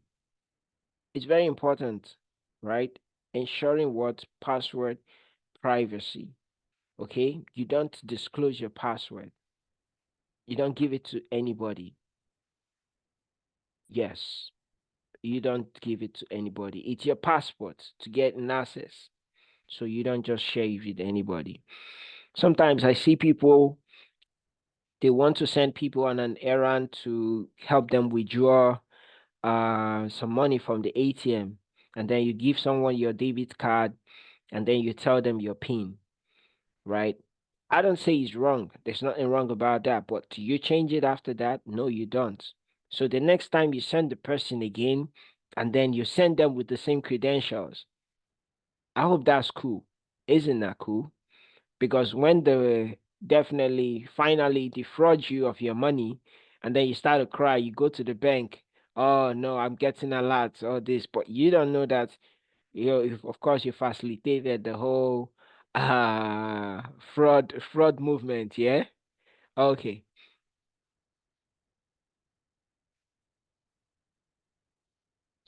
All right, moving on.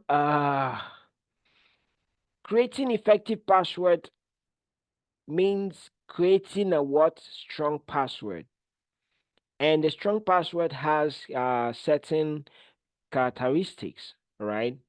And one, it has to be long, because the longer it is, the better. I wish I could do a demo just to show you what. Okay, let's talk about the whole password thing, and I'm going to do a demo for you shortly. It will be quick and brief. So the longer, the better, and there are reasons why, right?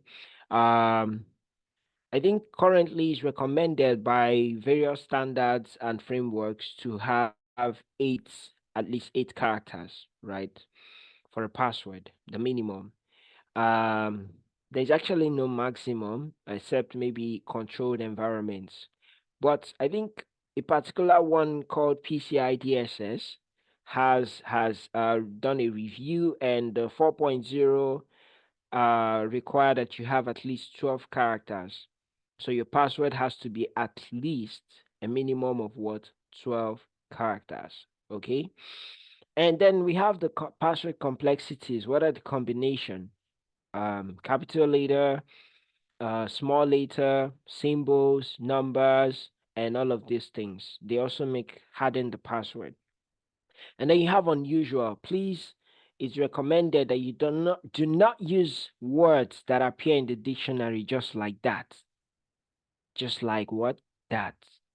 You just put my password is John. Or some people using password as password. You know, that's actually inappropriate. Okay? Unless you're just opening yourself to be, for an easy attack, that's fine.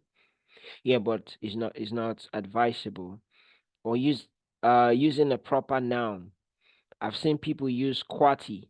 QWERTY is just a section of the keyboard, right? Let me put that in the chat box. Please do not use QWERTY.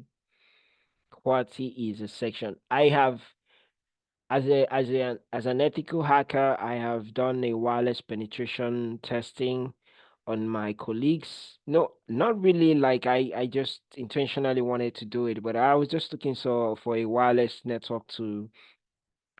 This is actually a good one, Martin. Thank you, thank you. This is a strong password combination complexity. All right.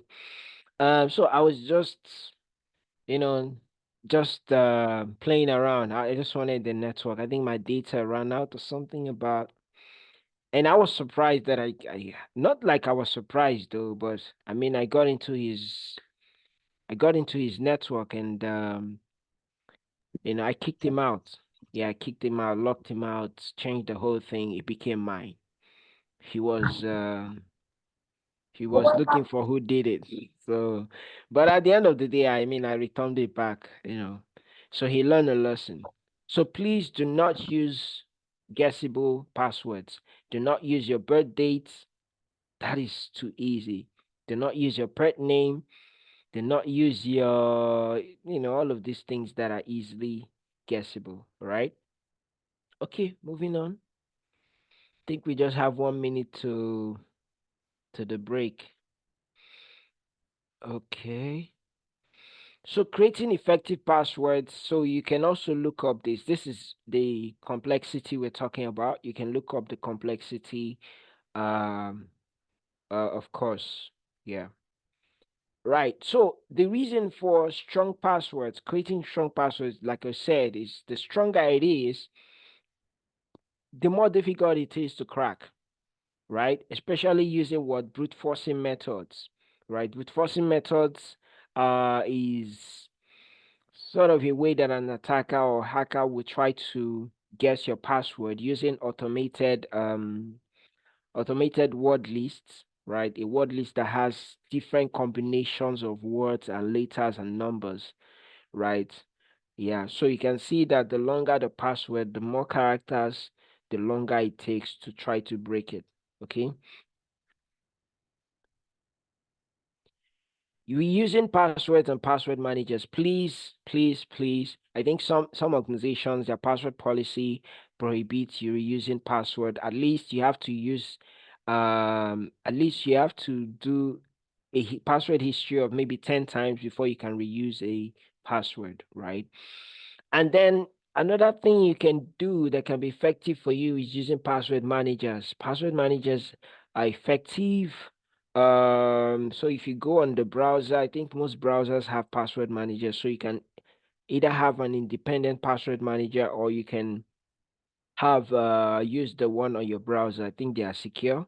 So for instance, these are some of the websites that I've visited, and on those websites, you can see like for this, I have my username and the password is encrypted. For me to see the password, I have to show some kind of authentication. So you see the password manager is there.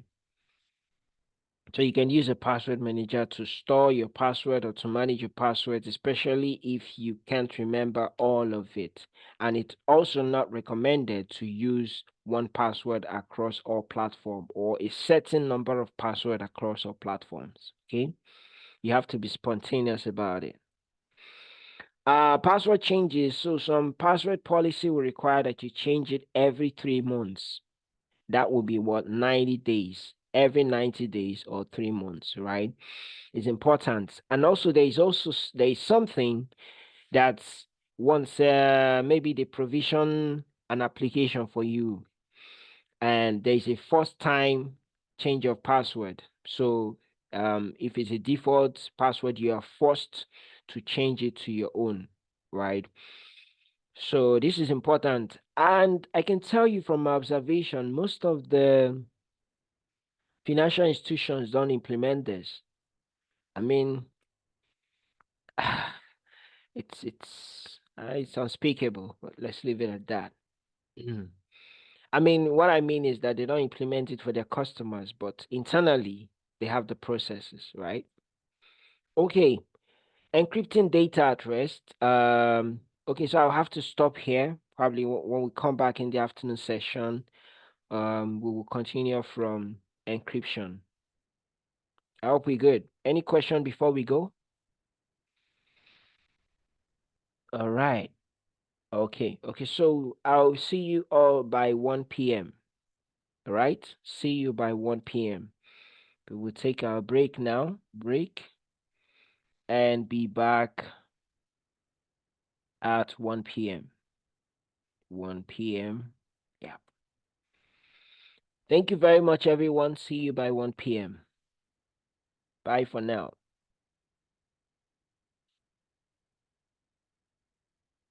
All right. Thank you, Clifford. Thank you. Right. So we can all go on a break, but please bear in mind, in case you did not fill the attendance form on the link and fill the attendance evidence that you're in class today. So please let's do that. Right.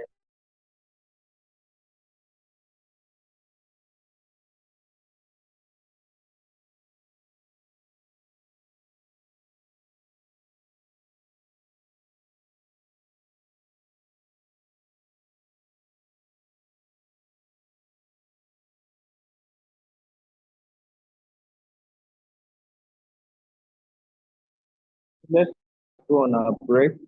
We will return by 1 p.m.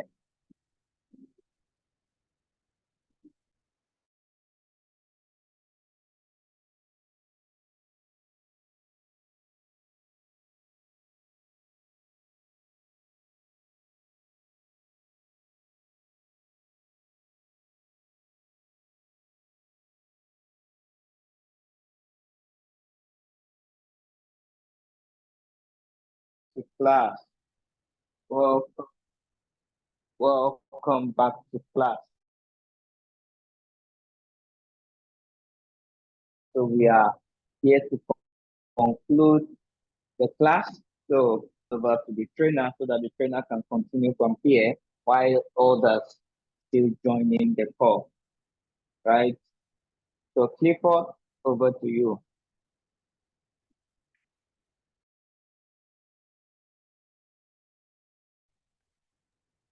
Hi. Clifford, okay.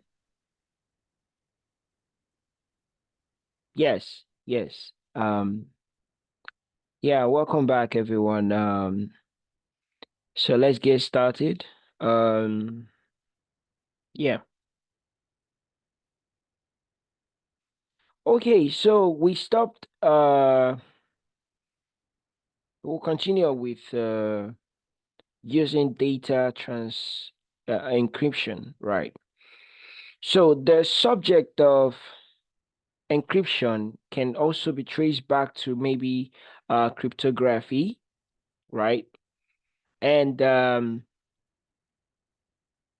so if you check the history of human beings, right, there's always been the need to receive and to send and to receive messages, all right?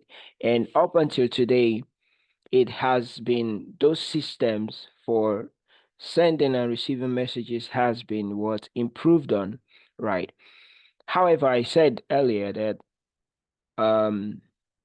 there'll always be need for security in a system, sophisticated or even a simple system, right?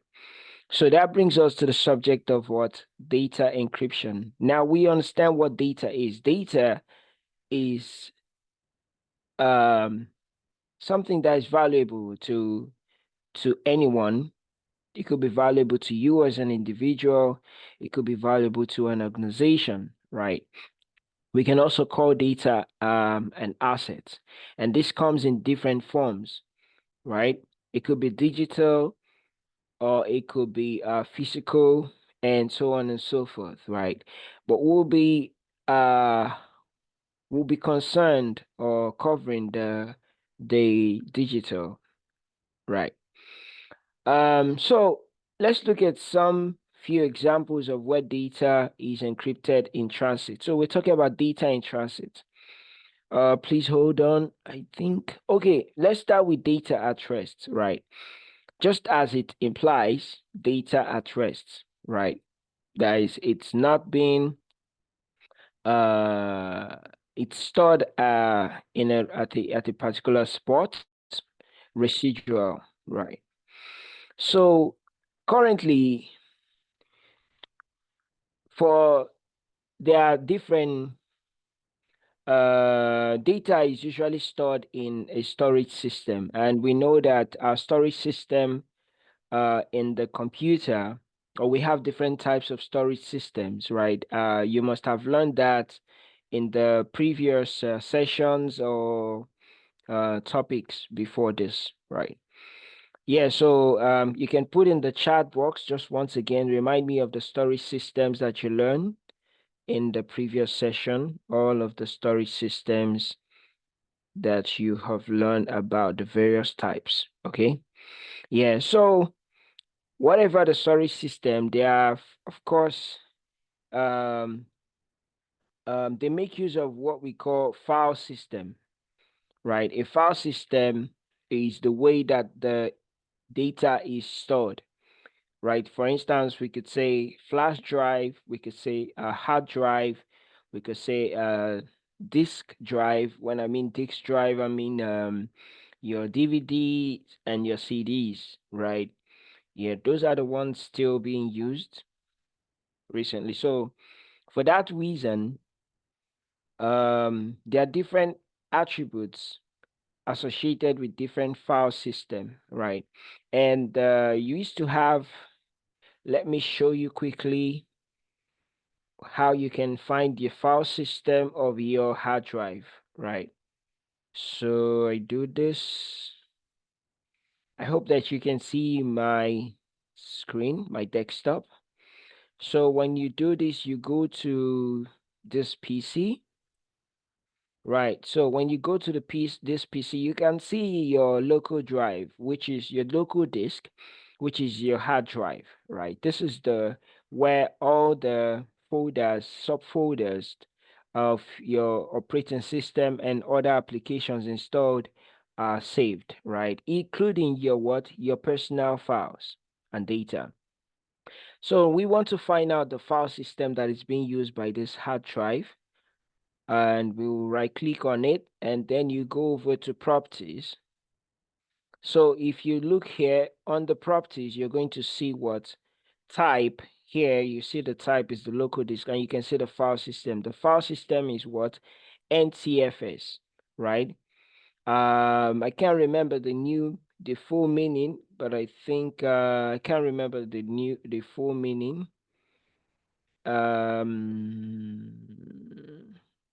Yeah, you can look it up anyways. Yeah.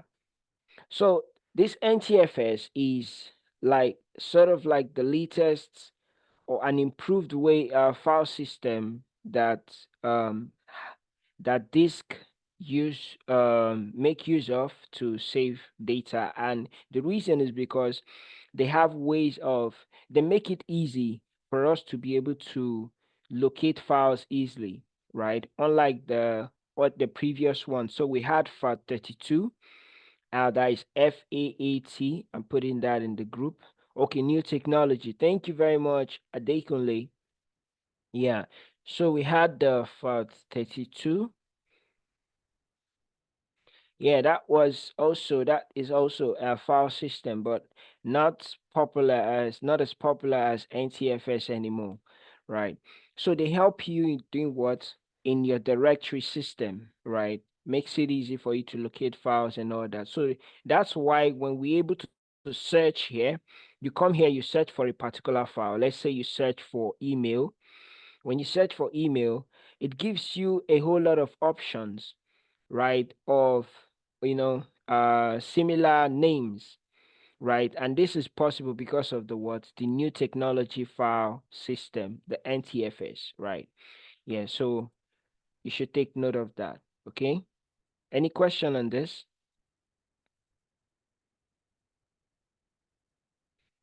All right. Yes, yes, that's fine. Thank you very much, Martin. The file allocation table. Okay, but we're not going into all of that right now. I believe that that must have been covered in the previous topic or thereabout.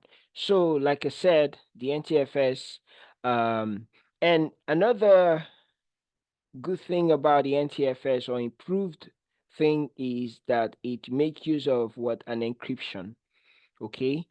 Yeah, so can we find the encryption here? Let me see if we can. Okay. All right, you won't find it, but so Windows make use of an encryption algorithm, right? That is used to save uh user information, right? Especially login credentials, and they make use of the NTLM. Um, Let me just. So there's a file called the SAM file. Let me see the SAM file if you can locate it. Let me see.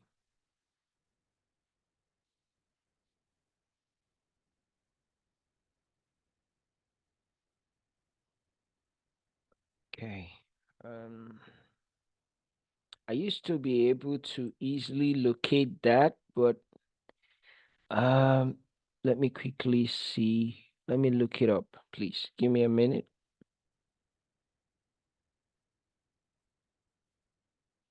SAM file, yeah.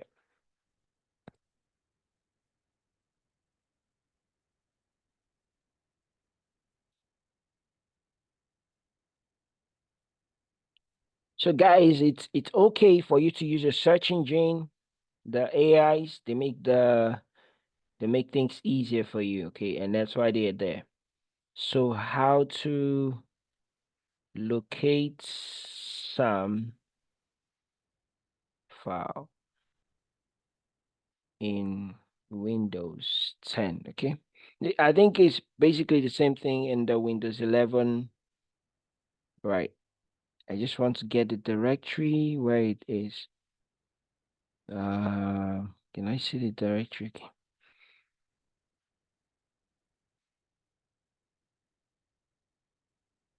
Directory.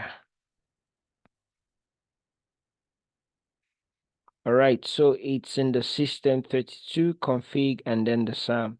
All right, so basically you can also copy this and put it on the what they call it. Copy this and put it in the Windows Explorer.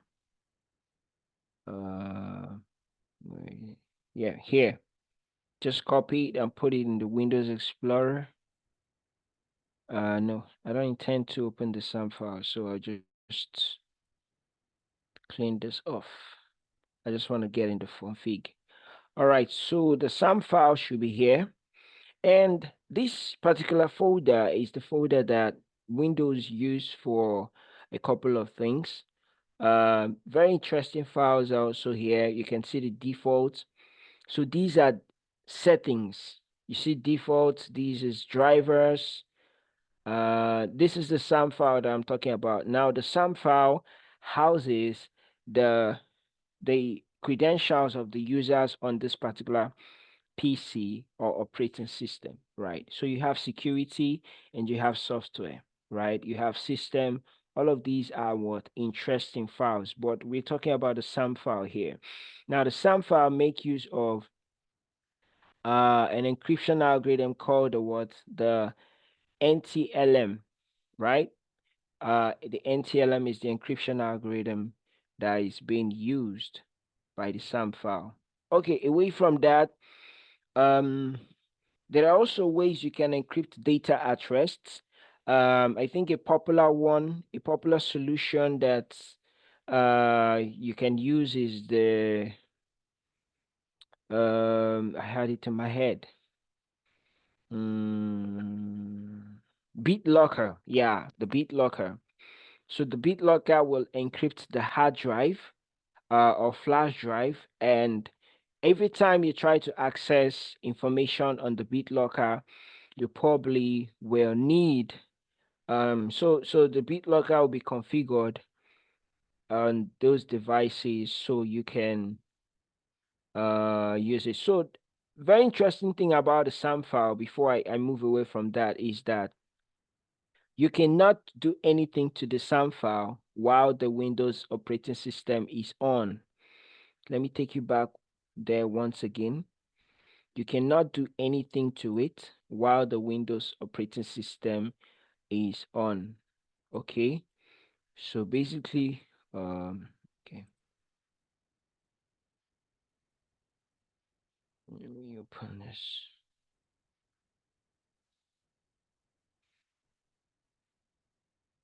So you can't do anything to it. You can neither delete it, copy it, remove it, or move it, or whatever sort of thing, or try to edit it. You can't do anything to the SAM file while the system is on, right? Or the operating system is functioning.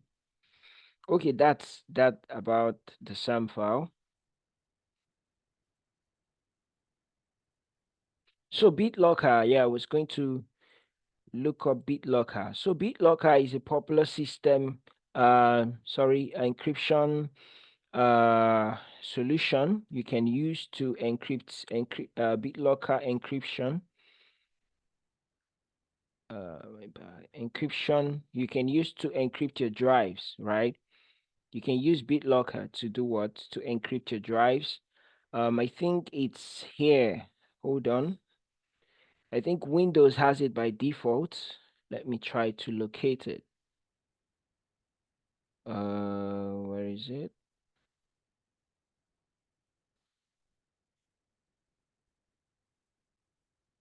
So we go to properties. We go to security.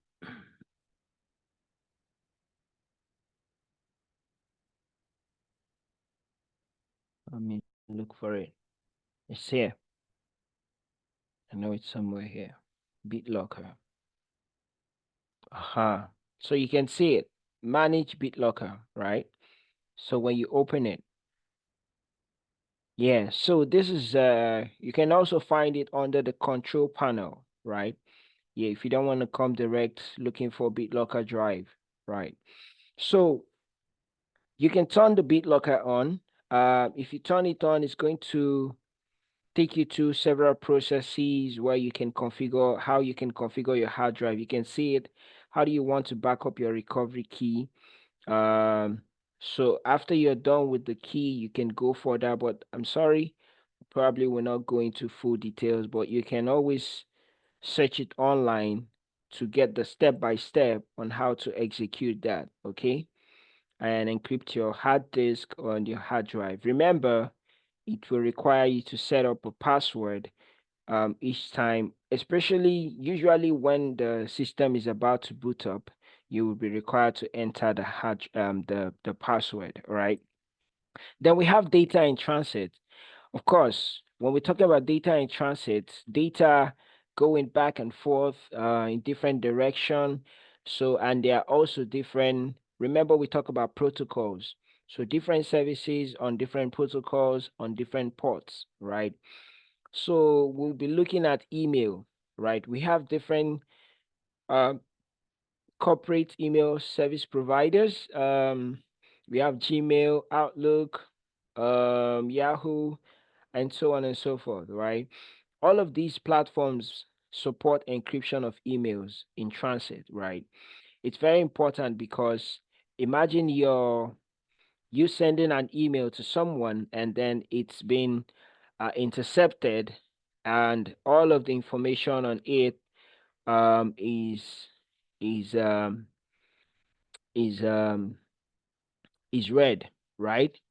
That wouldn't make any sense. So because of that, email encryption is key, right? So we have let me see, email encryption. We have certain type, some of them like we have there is the SPF, that's the Senders Policy Framework. Senders Policy Framework. Okay, policy framework. We have DKIM, and then we have DMARC. DMARC. So these are what? These are email encryption, or not really encryption, sort of like configuration, right? And they help in spoofing. They are like anti-spoofing, so that someone cannot clone your domain and use your email server to send out emails. We also have DKIM and DMAC. So these are some of the hardening configuration for email servers, right? Moving over to internet browsing, we talked about HTTP and HTTPS. Sorry, HTTPS already, and then we have virtual private network.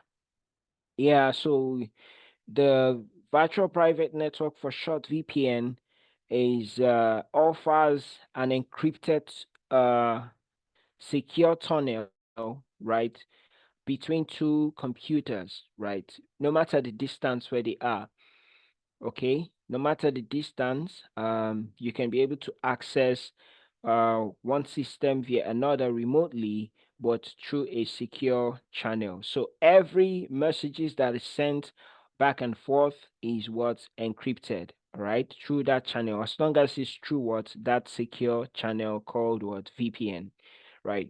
We have mobile applications, of course, mobile applications. So a popular uh internet browsing encryption algorithm will be a popular one will be so I mentioned for emails, we'll have SSL or TLS.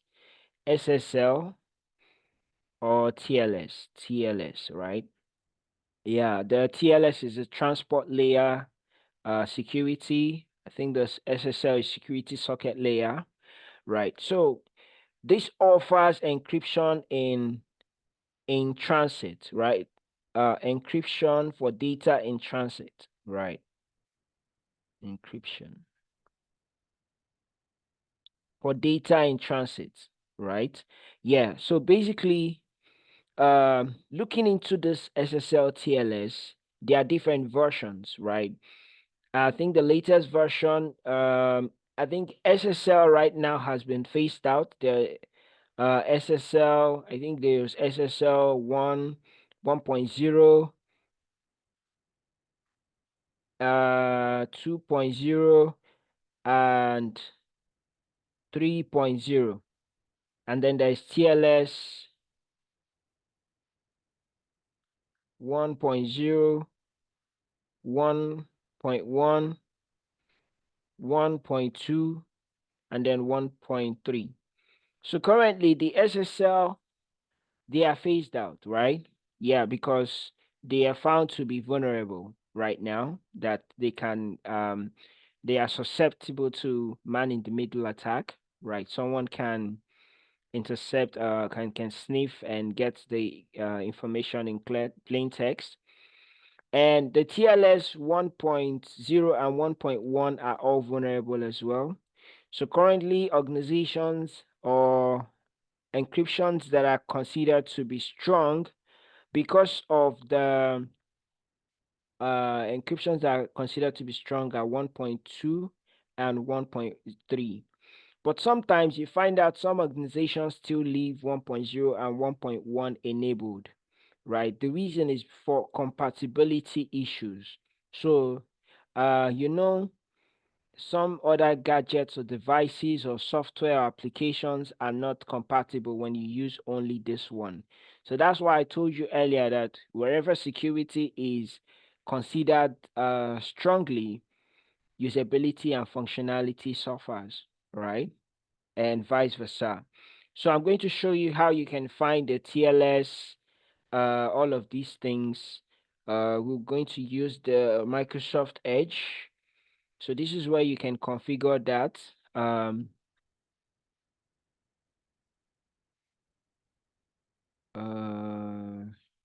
Putting no, a new window. Okay. So that can be found under the settings. Where is it? Yeah, settings. All right. So you go to, once that is there, you go to the privacy and privacy. Okay. So here you can configure let me see. Okay, security.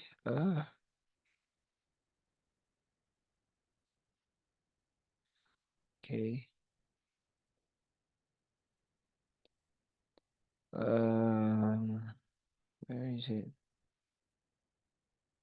I think they've modified this. Okay, let me see.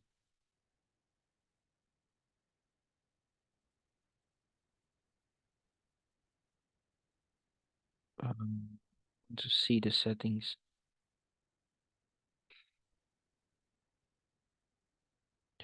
Privacy, search, security. Okay, this is where you manage the certificates. No, it's not certificates that we want. All right, I think there is also an advanced. Okay, it should be under advanced. Yeah, advanced, no. Not advanced. Advanced.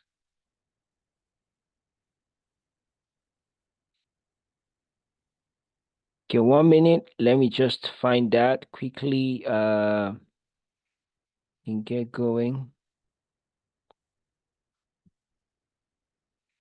All right, please hold on. Let me just look this up quickly.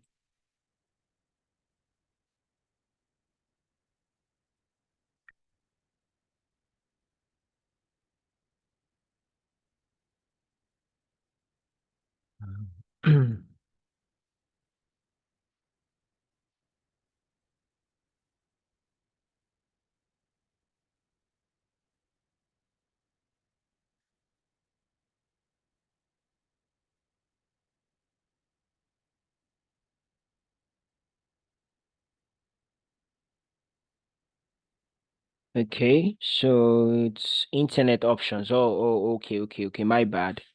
Yeah, my bad. Internet options. Okay.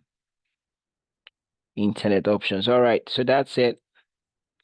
Internet options. So we go over to yeah, so you go over to security. No, advanced rather. You go over to advanced. So here you can see a whole lot of okay.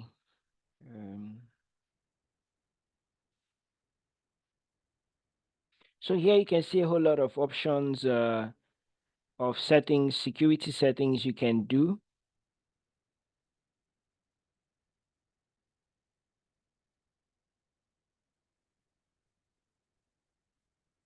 Yeah, a whole lot of security settings you can do, accessibility and all that, but we're interested in the, so here there it is. You can see use HTTP. Oh, this is for HTTP. No. Okay, there it is. You can see use SSL 3.0 and you can see that it's not enabled, right? Yeah. Use SSL 1.0, you can see it's not enabled. Use sorry, TLS 1.0 not enabled, 1.1 not enabled. And what is enabled right now is what? Use only what? TLS 1.2. Okay, so basically what it means is that websites that are not using TLS 1.2, I cannot access them.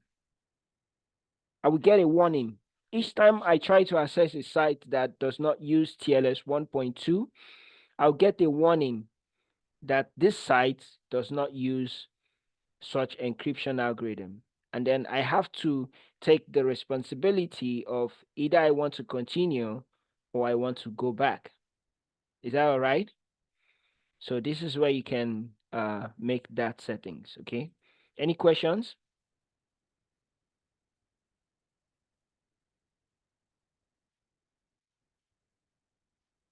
Okay, I take it no questions, so we will go on. All right. So back to the slide. So that is for, so basically for our mobile applications, it also applies TLS 1.2, 3.0, and 1.3. They also apply to our mobile applications, right? Especially for data in transit.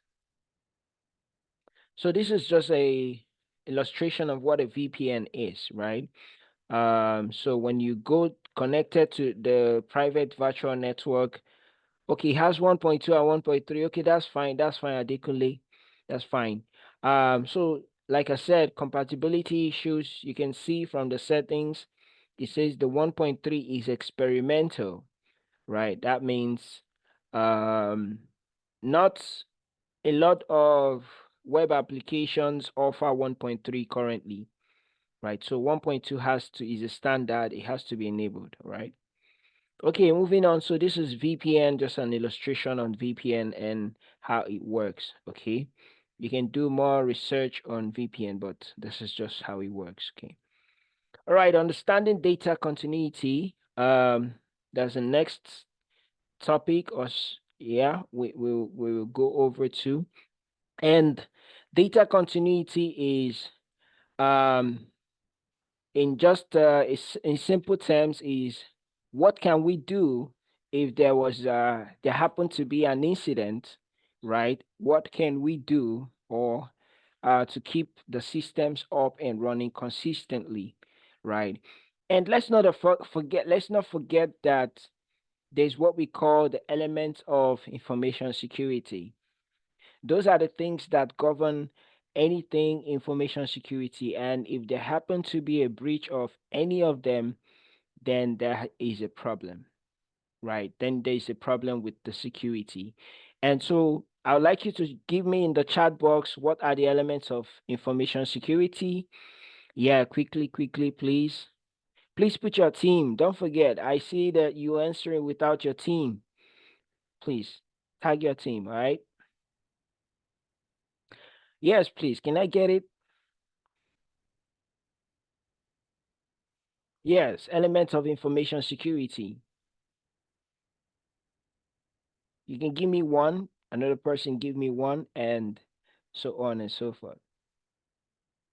All right, so like I said, data continuity is ensuring that what data is available as of when they are needed, right? Or when they are required, okay?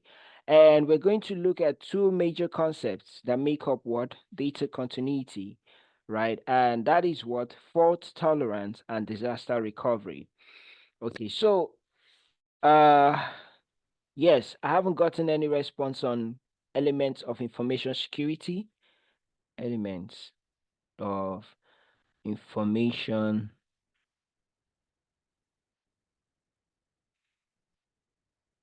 Yeah, the CIA tried. Yeah, I'd like to get them in full, please. Information security. Yeah.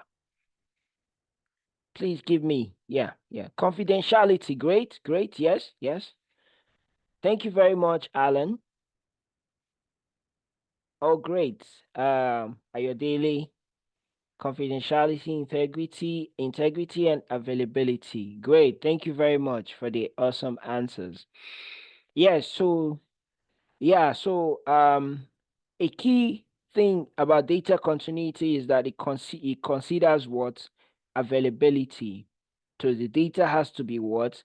It has to be available as of when it is required or needed. Now, like I said, two major concepts make this up. We're talking about fault tolerance. Sorry, someone is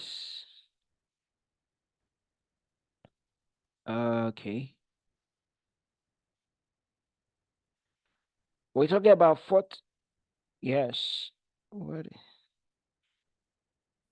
Hello, James. I think someone just marked Yes, on I'm with the. you. Okay, okay. Thank you. It's fine now. Right. So, Right. yeah. So fault tolerance. Let's look at it this way. A human being has, with all the body parts complete, right? If we cut off the arm, would the person still be alive? If a human being loses an arm, would they still be alive? Would the person still be alive? Yes. Okay, yes, right? Damilare said yes. What about a leg? What about a leg? Okay, Damilare says yes. Ayodele said yes too.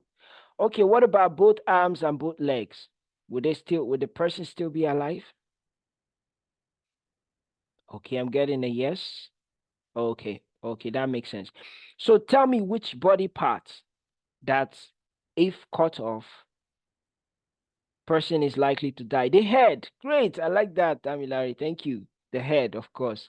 So when the head is not there, the person is likely to be dead, right? Okay, so that's just an illustration to tell you about fault tolerance. So when we bring that to systems, we're looking at what system components, right, are vital or essential to keep the system running. So fault tolerance is that point where a system loses a component or data but can still function properly, right? That is what fault tolerance, right? Yeah. Okay, so when we talk about fault tolerance, we're looking at things like replication, redundancy, backups, and contingency plans. All right, I'd like to take 2 minutes break quickly. So just a water break. All right, please. 2 minutes water break. Thank you.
All right, thank you.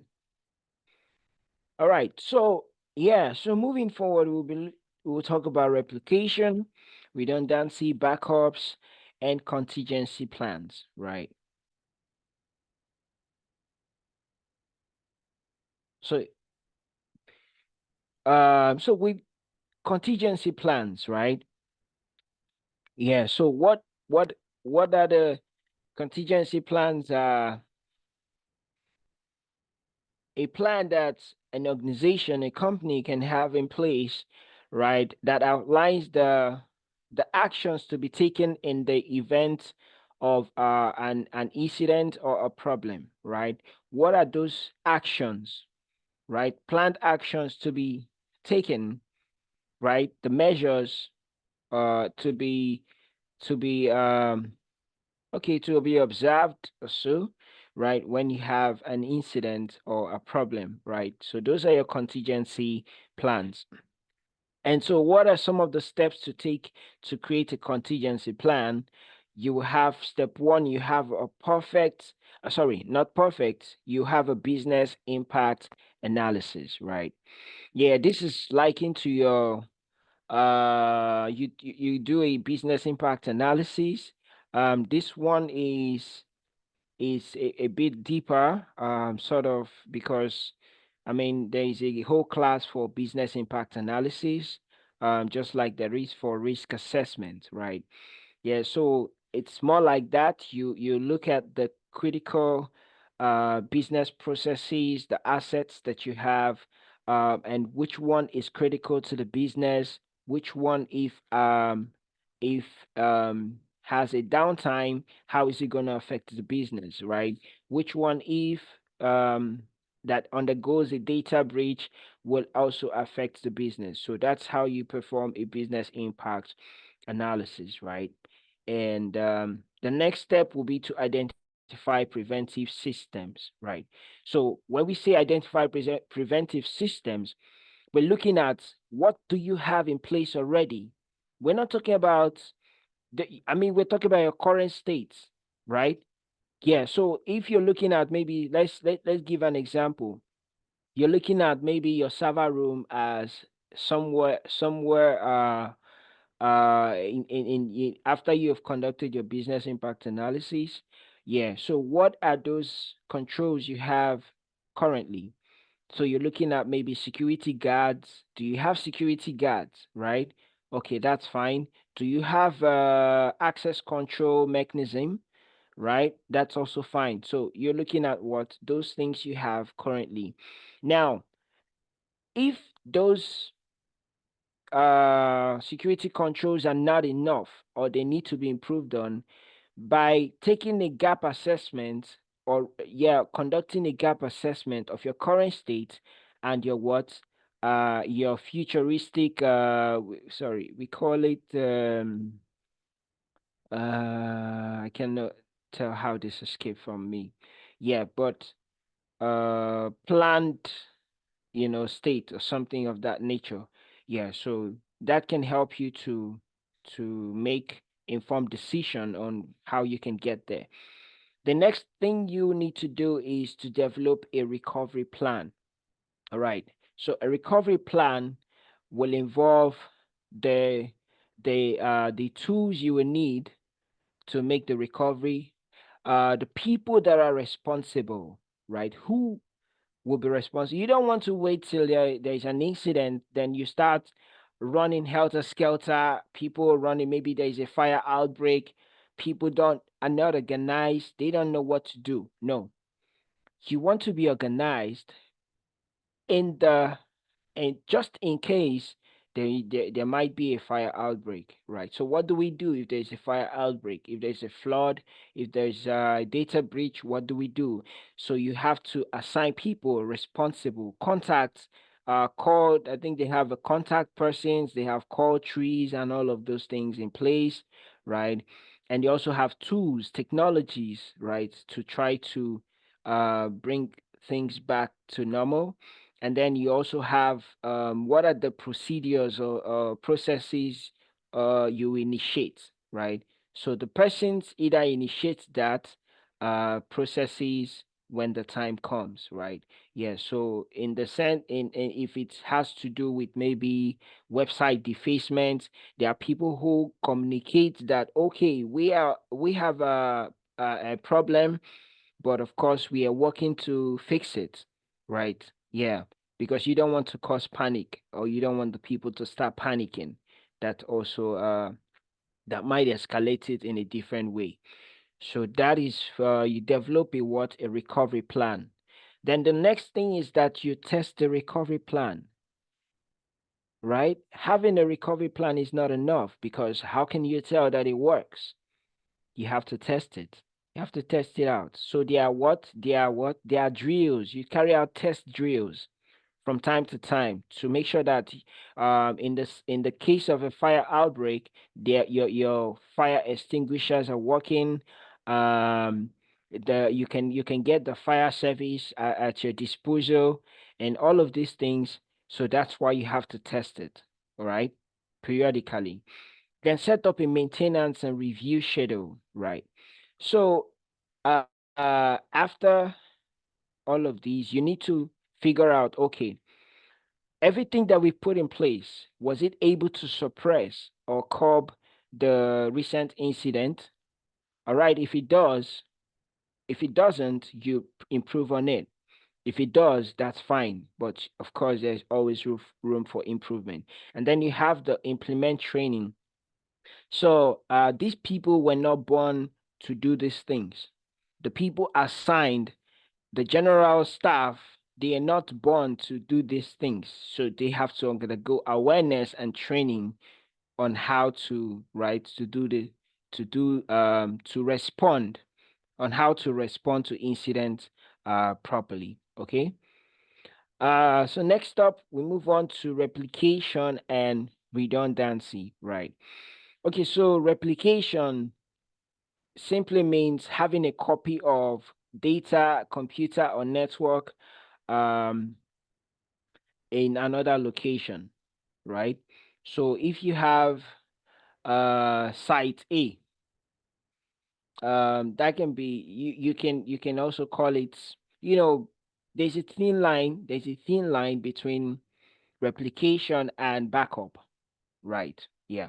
The only difference is that replication is that you might be using the data simultaneously, or you might be accessing the site simultaneously, right? But when it's backup, it means you're probably not going back there until there is a need for it. Okay, but then it just means you're having the exact copy of what you have in site A in site B.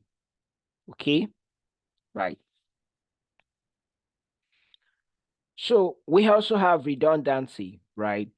So redundancy, just like I said, replication. Okay, so it's related to redundancy, right? So you have devices or data in place to help keep things running normally for a short period of time. So redundancy helps you in terms of downtime. So if you have a downtime, you can switch over to the next site, to the next application, to the next server, and have that running, right, while you fix your main site. Then after your main site is up, then you can switch back to the main site. So we can look at things like servers. We can look at things like network, power. Even power outage is also an incident, right? So you need to have redundancy for your power, right? Yeah, data networks and power sources. All right. Yeah. Okay. So I still under redundancy, we'll be considering a sort of a technology called what? Redundant array of independent or inexpensive disk, right? Yeah, and in short form, it is called RAID. Yeah, some of you might have heard about it, but we're not going into details, but I'm just gonna talk about the 3 or 4 types of RAID, right? Yeah. So I have something I drafted down some time. Buried. Okay, read. All right, so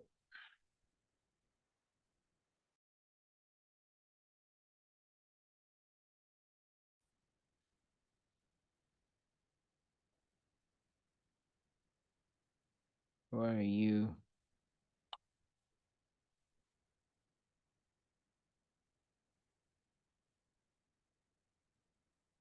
Okay, so we have different levels of RAID or different types, and we have the RAID 0. Yeah, so the RAID 0 is also known as what? Disk stripping, right? So we can look at the RAID 0 as just a way of um, expanding storage, okay? So you can have, it requires at least two drives, right? And they are combined to create one logical volume.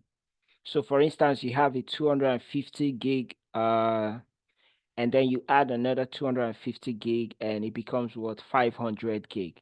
So they are both working together.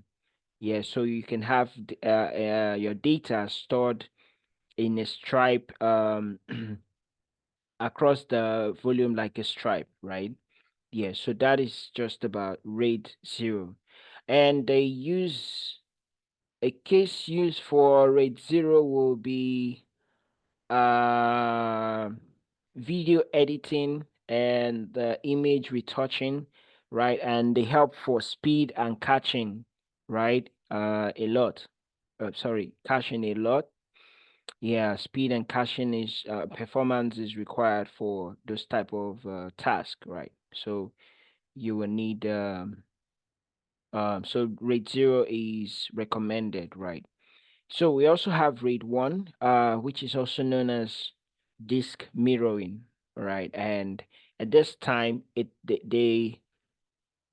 um the fault tolerance is it's no longer on a combined disk, just like in RAID 0. Rather, it's now on two separate drives, right?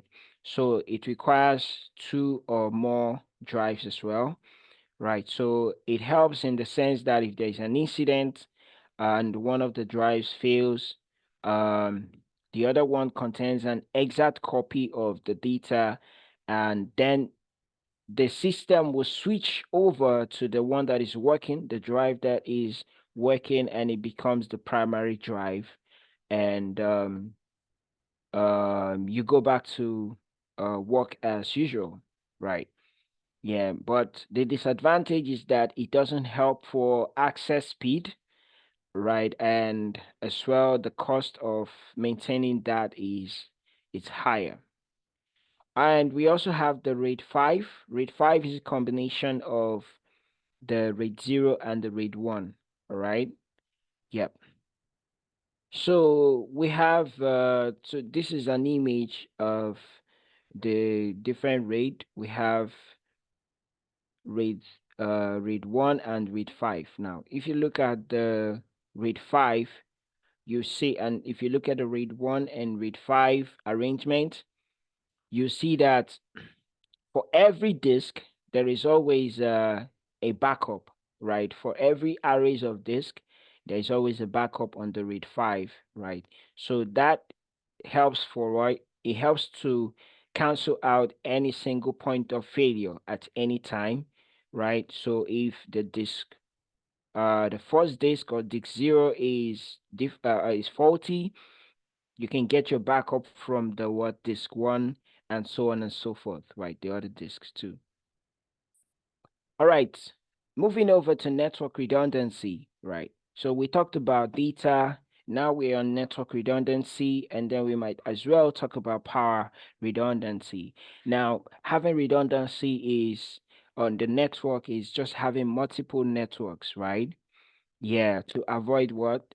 Having a single point of failure on your network, right?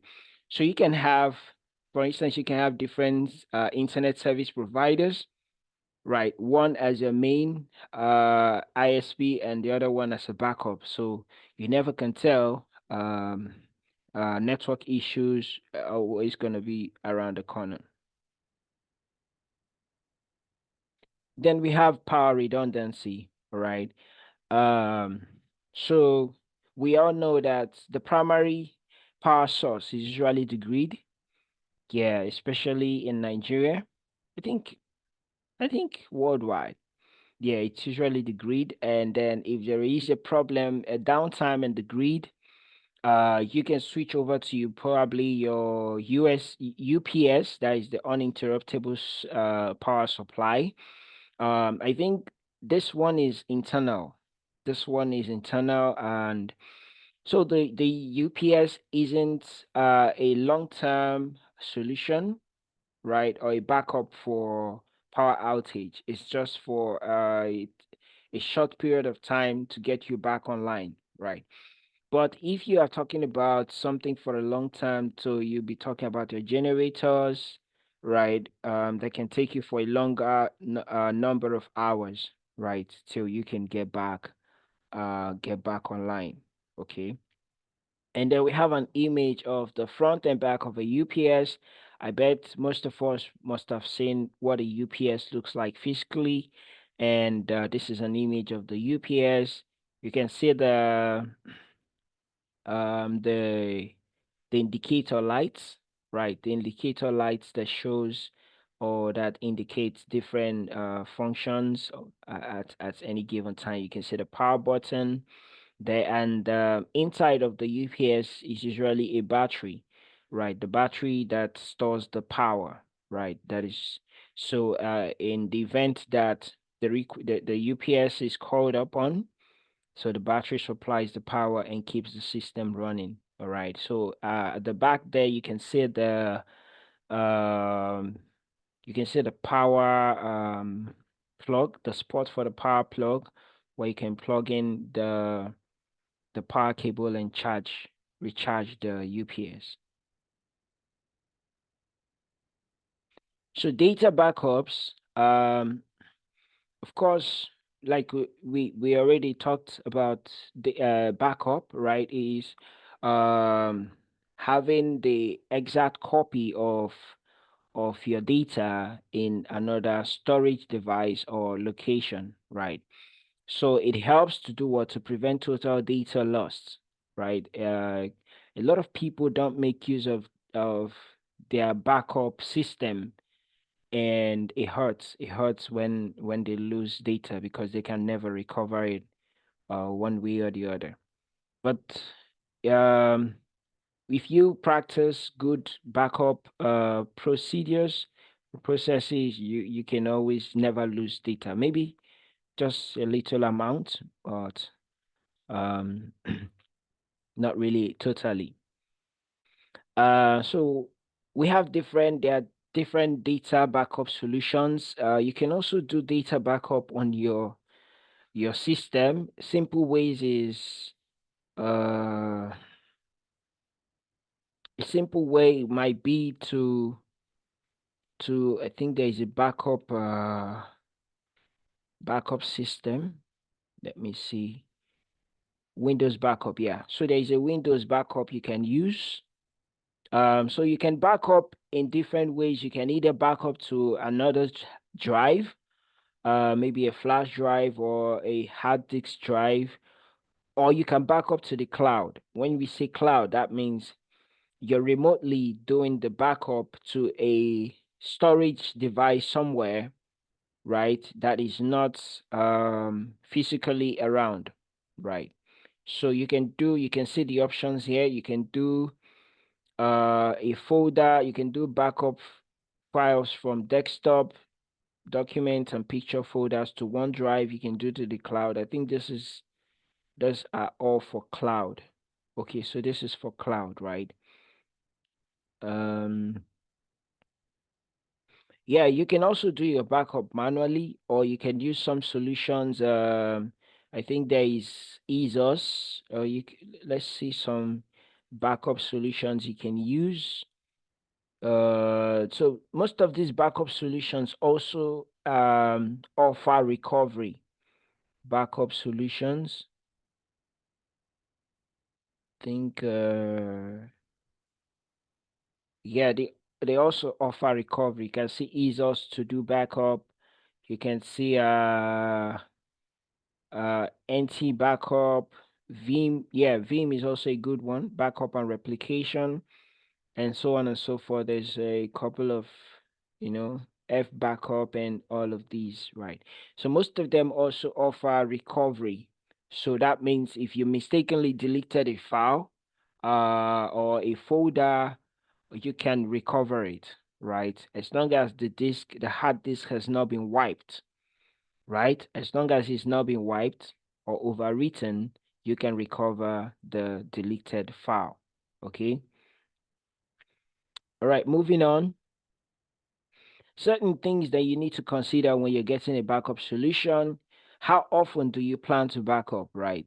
So certain backup solutions will offer you free free service. While if you exceed a certain volume, size, or number of usage, you probably need to pay for it, right? So how often do you plan to back up? Some depending on the file you want to back up, so you can back up periodically, say maybe daily, if it's critical to the business, day to day, you might need to do it daily, weekly, monthly, and so on and so forth, right? So what do you want to back up? So what you want to back up is also important. Do you want to back up is it your configuration files? Is it your application files? Is it your musicals, videos, pictures? So you have to figure out what you want to back up and how large are the files, right? The larger the files, the longer it would take, and the more storage. Okay, so if you're backing up like a data of 3 MB, it's not going to be the same as when you're backing up a data of 3 gig, right? 3 GB, right? So yeah, what backup software is available? So you also have to look at what backup software can suit the type of backup that you want to run. And should each backup recopy all files, or should there be smaller backups done by copy only files that have changed? So that also have to be in consideration, um, as well. Any questions on backup? Understanding the importance of backup, yeah. So yeah, backup is important and should never be taken for granted. Um, it helps life easy. In the case of maybe a hard disk failure or a virus attack, and all of that, backup can always help us to restore our files easily and without tears, right?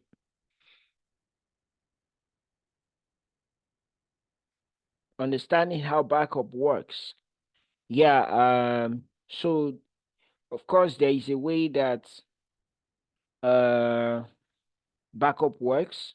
So when you look at certain backup programs, right, they have a way that they run the backup, right?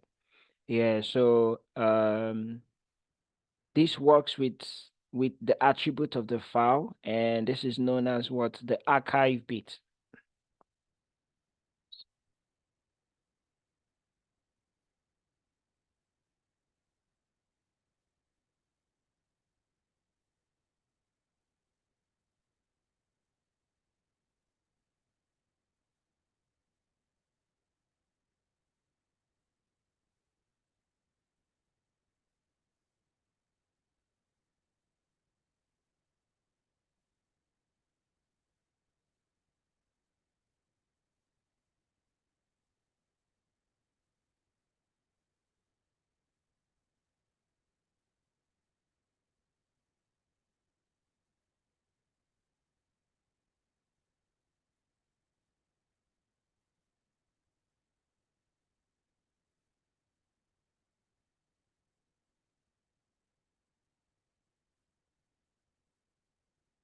Okay, so sorry about that. All right, so let's say we want to set up a backup, right? On the Windows, yeah, because that's what we have here. So okay, I think I have so you can do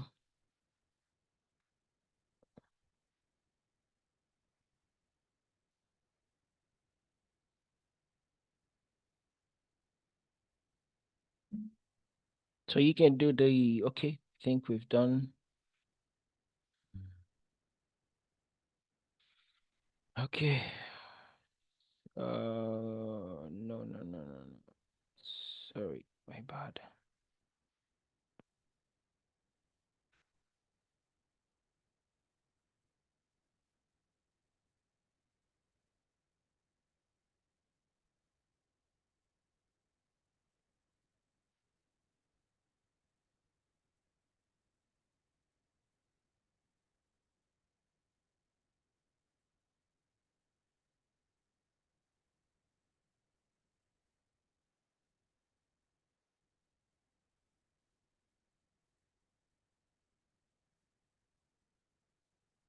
Okay, so sorry.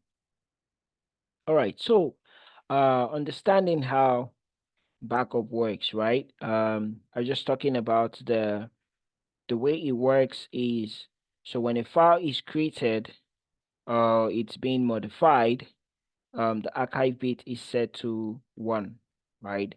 And that indicates that the file has now been backed up in its current state. On the other hand, when a backup is made, the archive bit may be clear.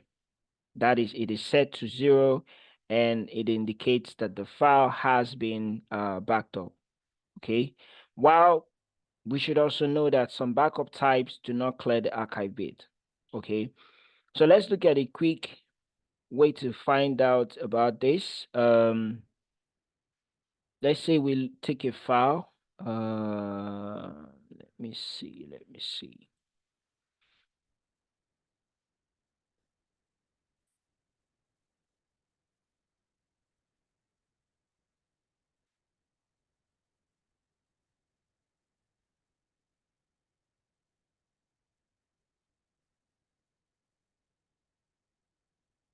So let's say we take a file, right click on it, and then we go over the properties. And then there is, of course, the general tab, right? We go over to advanced. Okay. So here we'll see that we have under the file attributes, we have file is ready for archiving, which is checked, and allow this file to have contents index in addition to file properties. That also is checked, right? So that being said, so this file is ready for archiving option, right? So if you have so for instance, if we deselect this, it is now set to 0, right? It's now set to 0, but when we check it, and it is set back to 1. Okay. So right now, currently the file archive bit is set to 1. All right.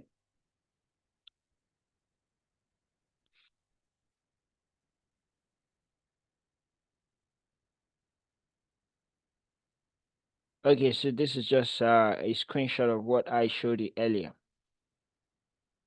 Oh, let's move on.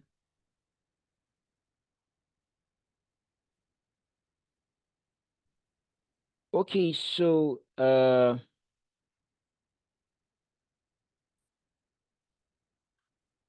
this pop up. Come on. Pop up.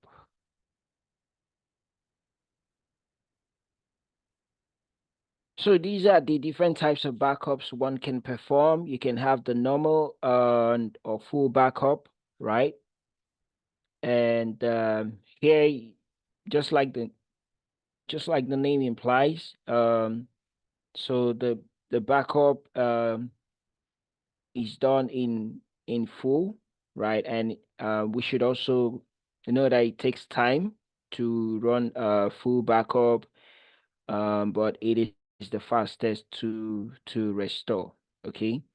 Another one is copy. You can copy files and then take them to the location where you want it to be stored, right? Another one is differential. So what it does is only the difference between the last backup and the latest backup is backed up, right? Yeah, and then you have the daily, which is the backup that created or modified today, right? So daily backup, really, yeah. So we have different backup locations, right? Depending on where you want to, you know, do the backup, right? So you can have a locally attached storage. We're talking about external, internal hard drive, flash drives, SD card, and optical drive, and also all of that. You can have also a NAS, which is the network attached storage, so like a hard drive on a server or an actual NAS device. You can also do backup on the internet or cloud, right? So just like we said, it's not enough for you to just do the backup and you're good. No, you have to verify and you have to test the backup. You have to make sure that it's working. So periodically, backups should be done, not necessarily because there is an incident, but just to test. Most especially once the backup is done, you should commence testing to see that you can restore your files with ease and without issues. All right, so disaster recovery, right? Um, so just like, like I said, is these how things they are all related, right? So in the event that you have a data loss or equipment failure, right, you can be able to carry out your disaster recovery and smoothly, right? And you can restore every file that was involved in the incident, right? So a key component to disaster recovery plan is definitely the contingency plan.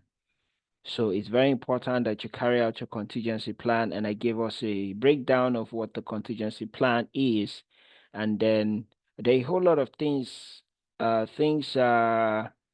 related to the disaster recovery. I think there's a sort of a course or a standard, ISO 22, ISO 22000 and uh, ISO 22301 is a business continuity and disaster recovery standard.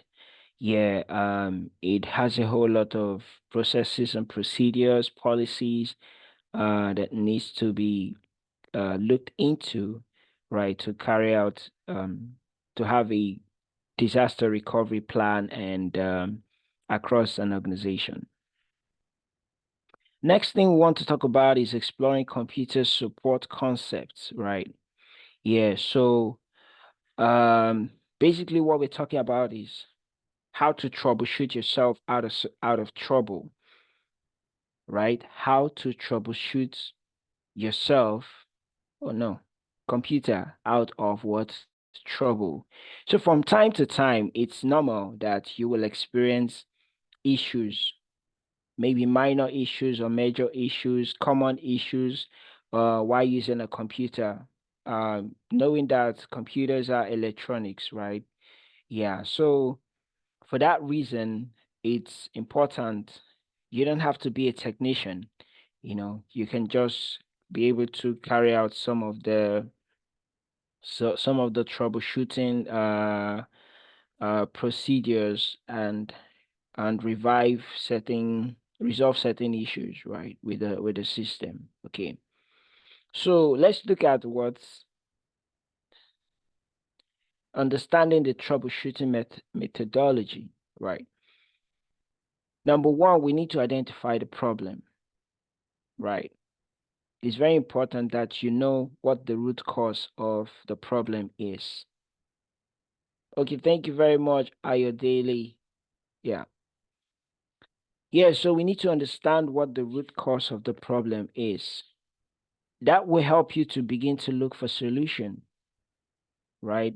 They say half of the problem, half of knowing the problem is knowing the solution, right? So you have to investigate, you have to identify what the problem is. Is it a software problem? Is it a memory problem? Is it a power problem? Whatever the problem is, a cable problem, you need to investigate, you need to find out what the problem is. Another one is to establish a theory of probable cause, probable cause.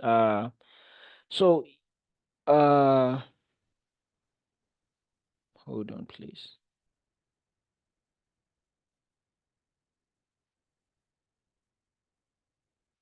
All right. So you need to establish a theory of probable cause, right? So what are some of the things that you suspect might be the problem, right? What are some of the things that you suspect might be the problem?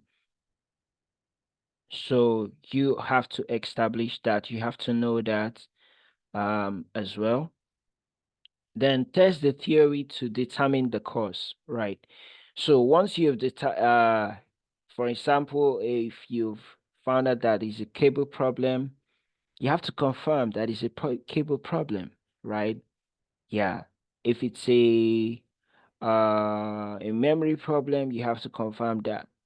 The next thing is number 4, you need to establish a plan of action to fix the problem and implement the solution.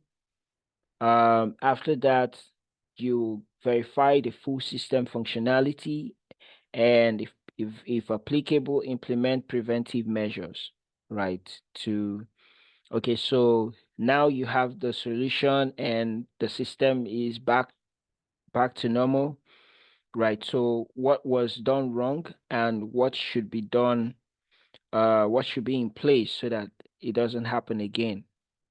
Then document findings, lessons learned, actions, and outcomes.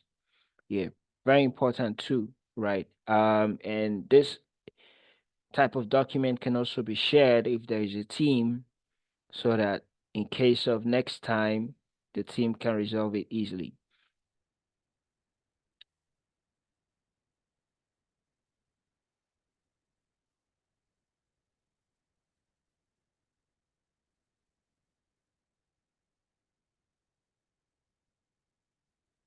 All right, so let's look at some of the ways we can troubleshooting examples, right? That we can how we can resolve some troubleshooting issues.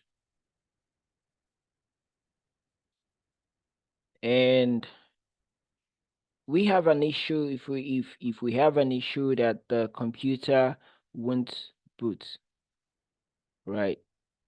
The computer won't boot. Okay. So possible things is that we're looking at, okay, why won't the computer boot? Is it that the OS won't load? Right? Is it that the OS won't load? Okay, so we have to know how we can get over that, and what are some of the things you have to look out for before we can even consider conclude that the the the problem is with the OS, right?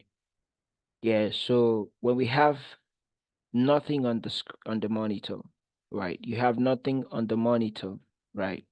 So when you turn the PC on, you don't see anything. Everything is blank, right?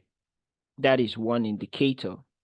Another thing, or another indicator will be what? Having a black screen or blue screen error message. Yeah, that is also another indicator, right? So another indicator will also be that the windows won't load, right? The windows won't load, right? That is also another indicator that under the computer won't boot. So it also be either Windows or it could be the Mac operating system that won't load. You're also getting an operating system error message. So yeah, as well. So these are also indicators of under the computer won't load. All right. So let's look at what can we do in this regard, right? So first of all, we have to it's not practical right now. Sorry, but I think there's something we can do. It's not really practical right now, because I have to turn off my computer and we won't be able to have this conversation, or you won't be able to see my screen, and this application won't run. So there is what we call the safe mode, right? So if you're having any of these challenges, you can boot the system into a safe mode, right? Yes. So the safe mode will allow you to carry out certain because it doesn't use a full Windows operating system functionality. It only make use of very required, like needed resources to work. So that way you can be able to troubleshoot and find out exactly what the issue is and resolve it. And in the case that you cannot resolve that problem, I think it will give you options. You definitely find different options. How to get to safe mode on Windows. Yeah, so it's usually when you're trying to boot the system that you get to safe mode. You cannot get the safe mode when you're ready. When you are already on the working on the PC. I don't know if you understand what I'm saying. You cannot get the safe mode. You're already here. Like the safe mode is a different type of mode, but we are in the full mode. We are in the full functional mode right now. So you have to turn off the system and then turn it back on. So while it's booting, you can then press any of the functional keys. So the functional keys, I think, for different laptop, for different computer products and models, you can have different functional keys that can take you into the safe mode, right? Yeah. So for instance, I think for Dell, it's F10. F10. For HP, I think is around maybe F10 too, and all of that.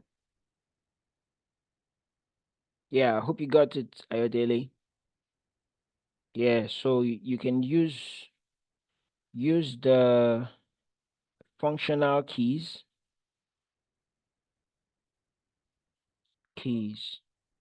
Press the to enter the safe mode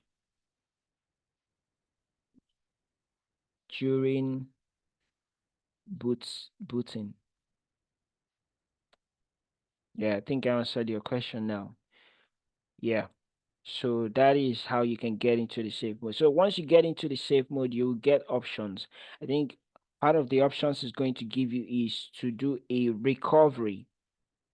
Yeah, you will it will give you, let me show you, you will see an option like this, system recovery. Yeah, this is recovery, right? Recovery options, they are the same thing.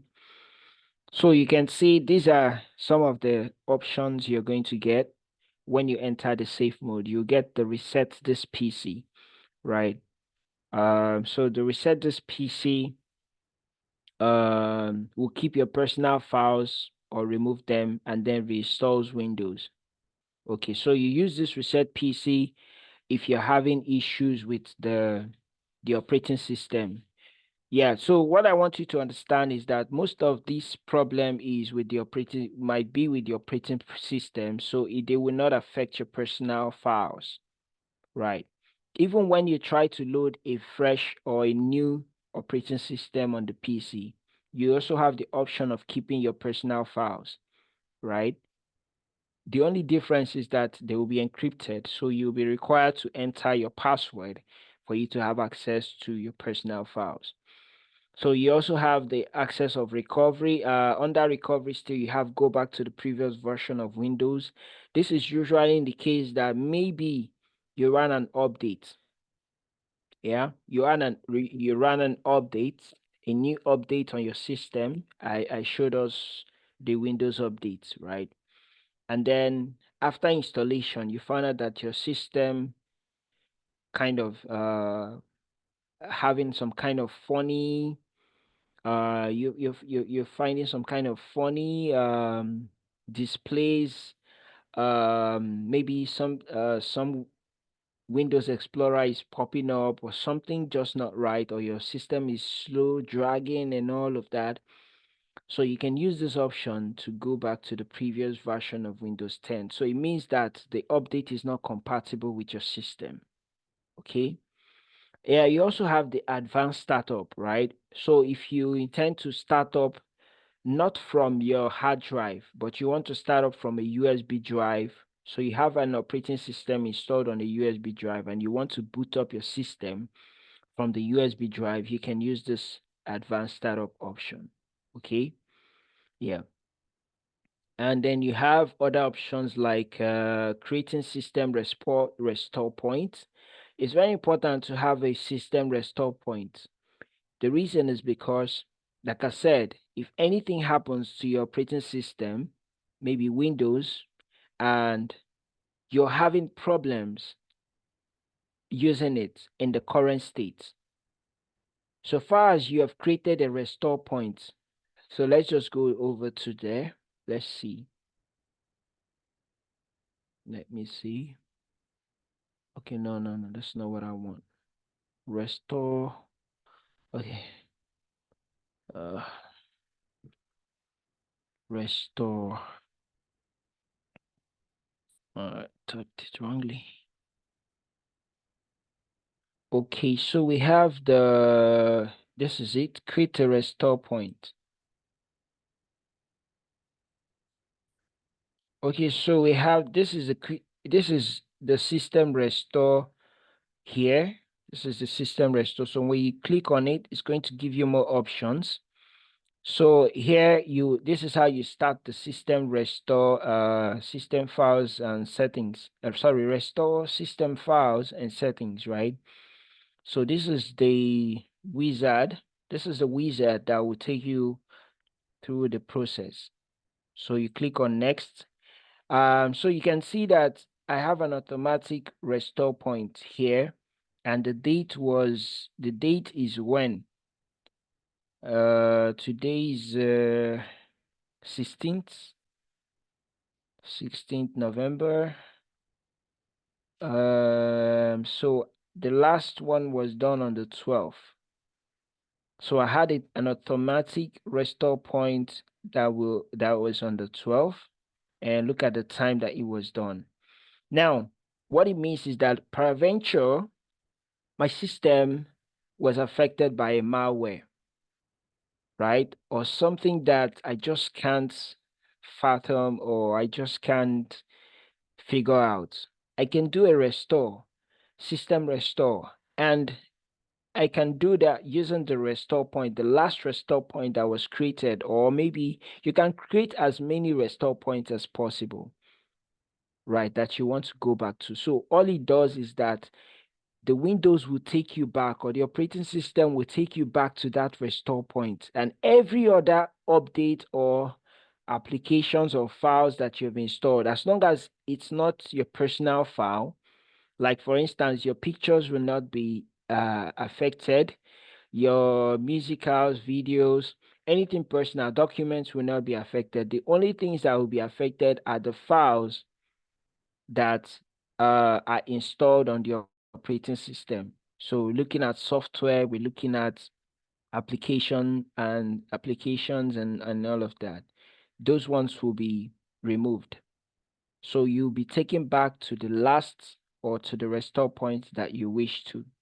Right. So right there, I have just one, but it's not too far away. So you can set it on automatic. And I think I didn't even have to set this, and it's already on automatic. So if you continue, once you've agreed, you cool with the restore point, you can just finish. So when you click on finish, it's going to take you back everything that you've installed from the last date.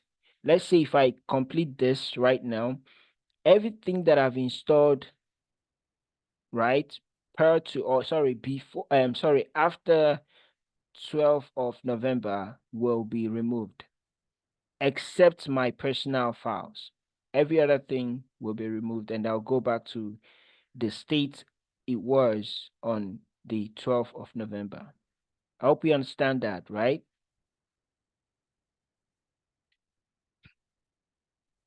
Any questions on this?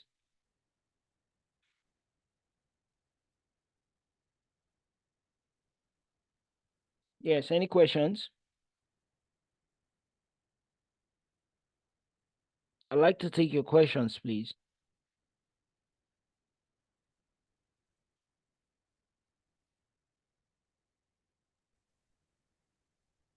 In case you have any questions, please go to the chat box and drop your questions, please. Okay. Let's respond in the chat box.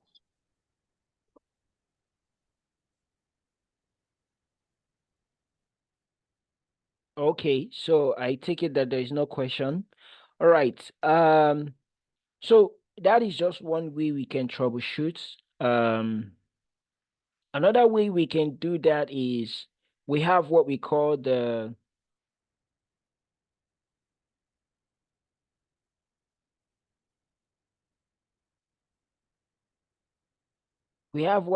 system configuration utility, right?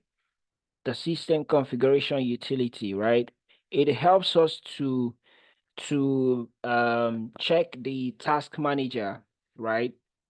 And to see what we can find in the task manager is things like the the applications that are running, the resources that are being used on our system. So let's take a look. Let's take a look at how we can find it.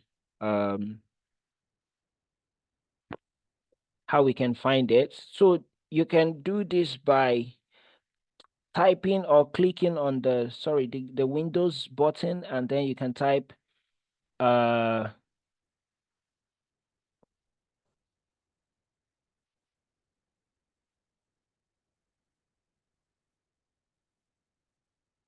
type the ms config.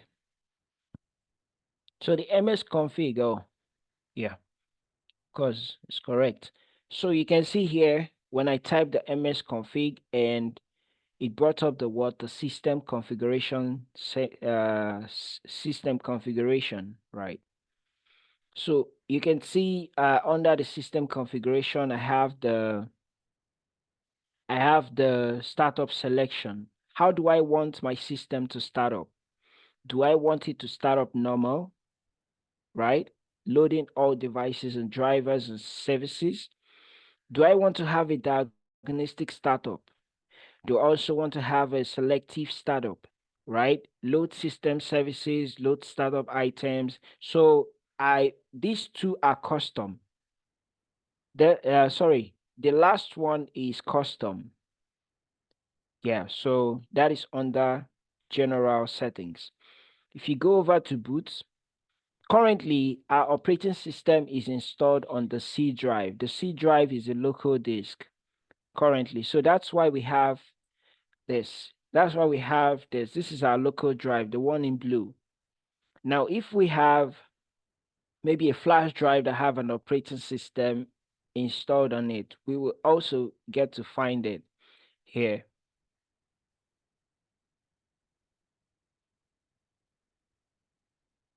Yeah, so we also get to find it here as well. Enlisted. It's going to be enlisted here, right? Okay, so when you go over to services, you can see last time we were able to see the services that are running on the system. You can see these are also the replica of the services that are running on the system. So right here, you can disable anyone that you want to disable. You can see that some on the status, you can see that some are stopped while some are running. Okay. If you go to the startup will take you to open the task manager. We'll come back to the task manager. And then you have tools.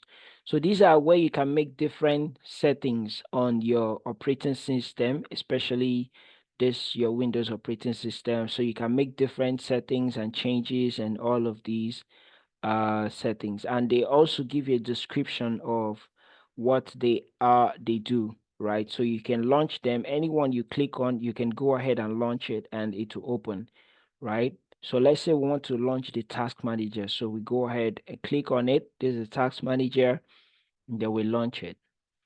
So the task manager is up, right? So the task manager is very important because sometimes there's what we call there's what we have the command prompt CMD. We have the command prompt CMD, and we also have the PowerShell.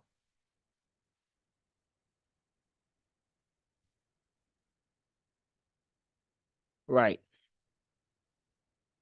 Okay, so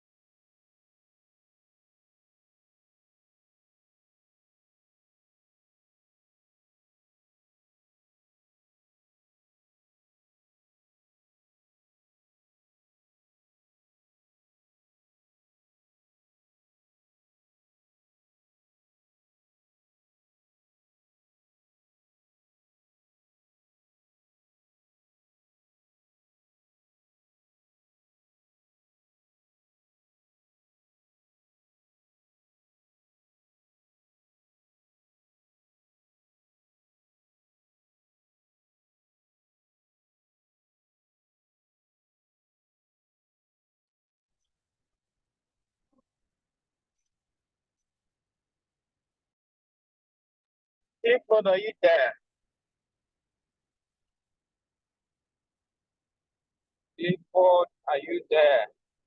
Oh, seems we lost. That should be a network connection.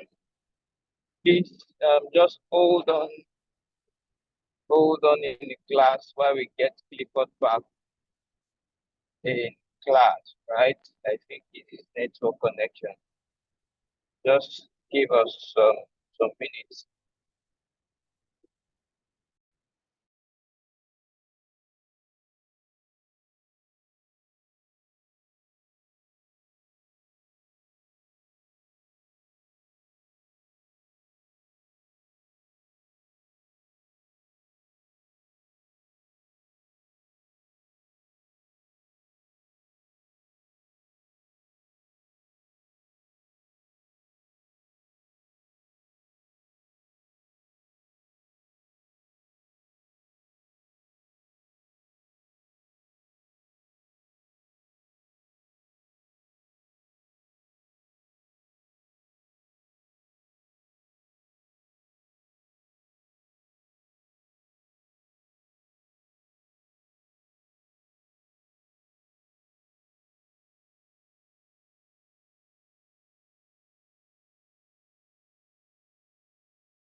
So he's still trying to restore his network. So just hold on for a while, please.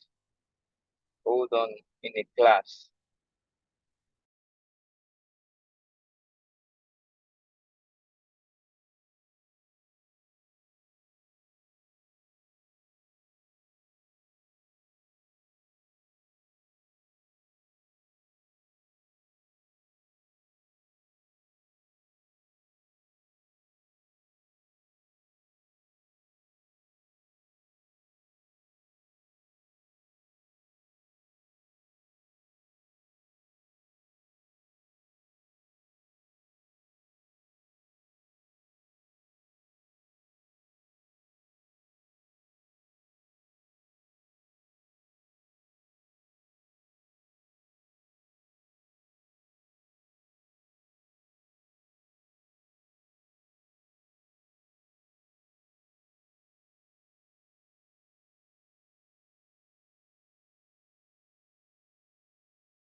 All right.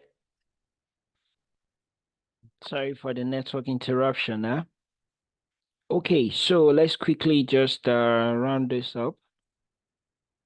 Okay, so let me share my screen.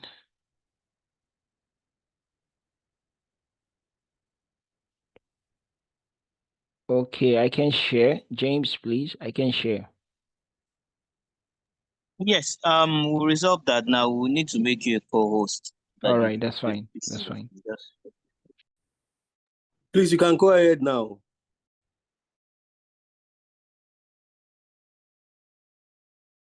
Okay, go ahead and share now, please. Yeah, so like I was explaining, so before the invention of GUI, there was what? There was CMD command prompt, right? So let's say I want to start Microsoft. I want to start Microsoft Edge. So I just type here, start MS Edge, enter. Can you see that? Okay, so I bet you all saw that. So this is just an example of how, so to tell you that there's nothing that you can operate the system using just the command prompt alone, right? Yeah, but that's not the bone of contention. I just wanted to show you that the reason for the task manager, which is right here, is so that if a malware is running on your system, maybe you kind of notice your system becomes slow, maybe just something unusual, and then you open the task manager. So here are all the applications that are running on my system right now, and these are all the processes, background processes that are running. So for instance, if you come to the applications and you find out that PowerShell is running, or the command prompt is running, and you did not start either of them, you can stop it. You can end the task, right? Because it might be that a malware is using the command prompt or what, the PowerShell, to execute, right, illegitimate task on your system. Okay, I hope you take note of that. So I have to speed it up a little bit. So that's for the task manager. What else?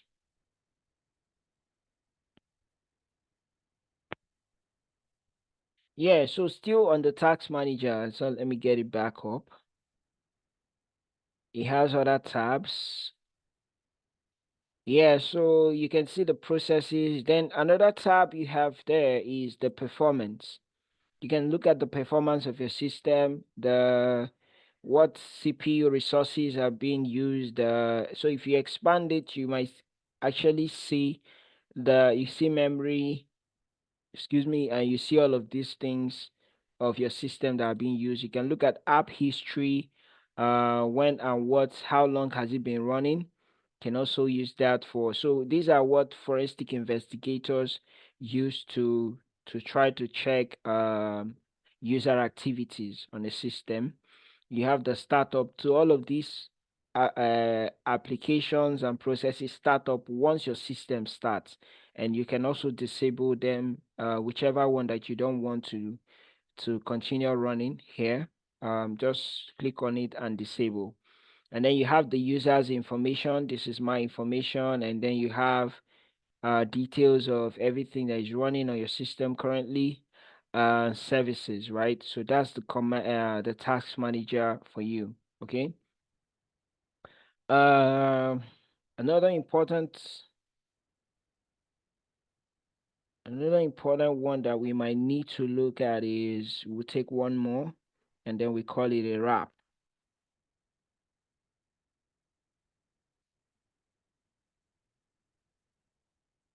Yeah, so checking troubleshooting network connectivity, right? So if you have a problem with your network, what can you possibly do about it, right?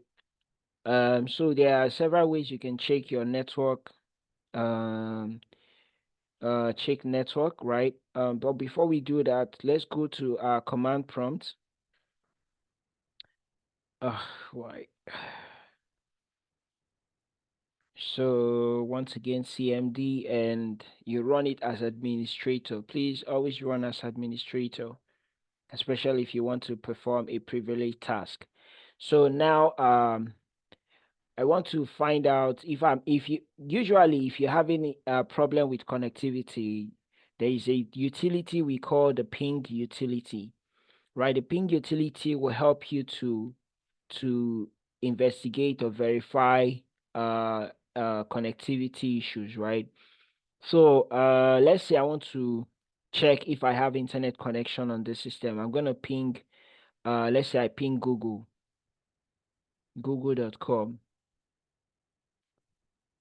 Okay, so from the response, it's telling me that yes, I have internet connection.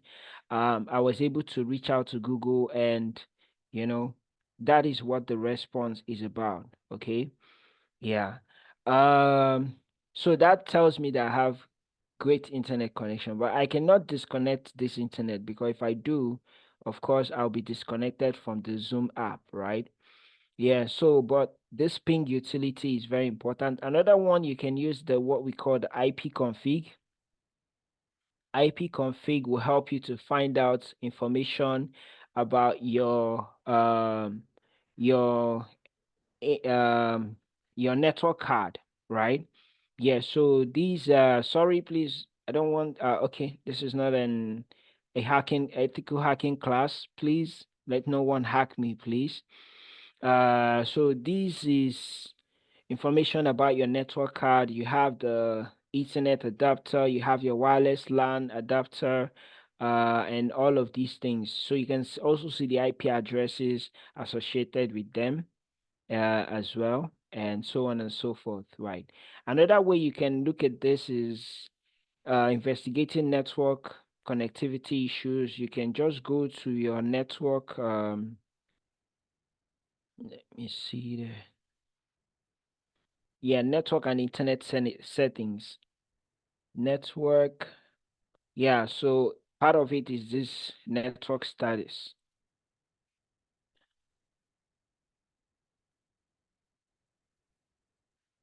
Okay.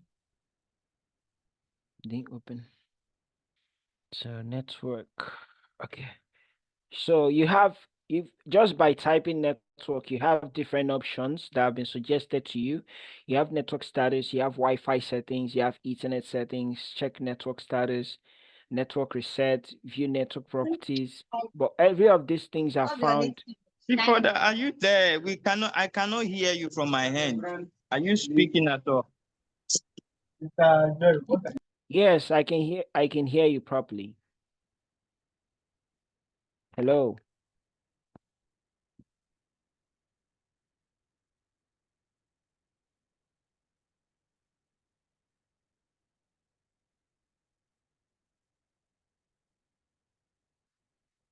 I can hear you properly. Can you hear me? Please, can you hear me? All right. So I think yeah. Okay, that's fine. I just want to round it up right now so that we can okay, so you can hear me. Great. Yeah, so I have to stop. Okay. Uh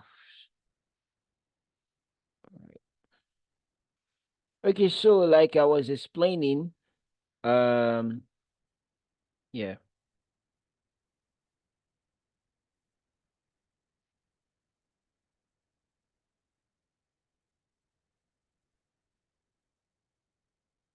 Um Network, yeah. So just by typing the network, you can get all of these options, right? But they are all related, right? So for instance, if you open this or click on it, you're going to get the whole other options. Uh, yes, sir. If you can speak up a little, sir, I can hardly hear you. Okay, that's fine. I speak up now. Okay.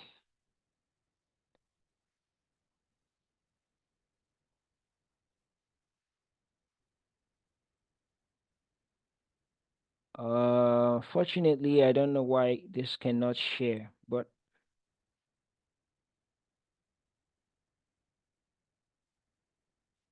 okay, network. Let's see, Wi-Fi settings. All right, so like I said, just by searching for the status, you can be able to find out all other information. This, so you can see Wi-Fi settings, you can see Ethernet settings. This is for the network cable, dial-up, VPN, airplane mode, mobile hotspot. So you can check all of these settings here. So you can see currently I'm using the Wi-Fi, so it's on and connected to a network called Alcatel 3 and all of that, and so on and so forth. Yeah, so I think we'll draw the curtain here today. I'd like to take some questions if you have any.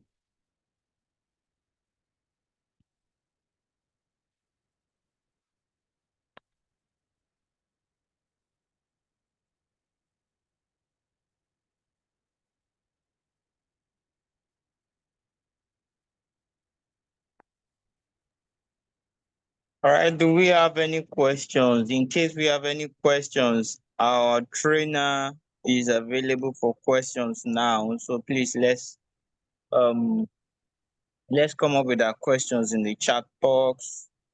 Please, let's come up with our questions. Okay, Clifford, I think you have a question already. You have a question in Okay, the chat so box already. all right, thank you, your daily, right? How do you address RAM performance issues?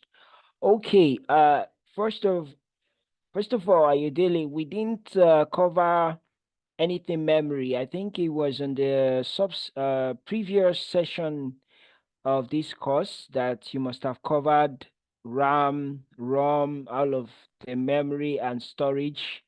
But I'll just answer you, right? Yeah, so RAM is depending on if it's the physical RAM itself or if it's but usually the problem is maybe on the motherboard. So you have to make sure that the physical RAM is connected to the motherboard properly, right? Aside from that, you barely have a RAM problem when it comes to software, like investigating RAM issues from when you have already booted the system properly. I hope you get me correctly.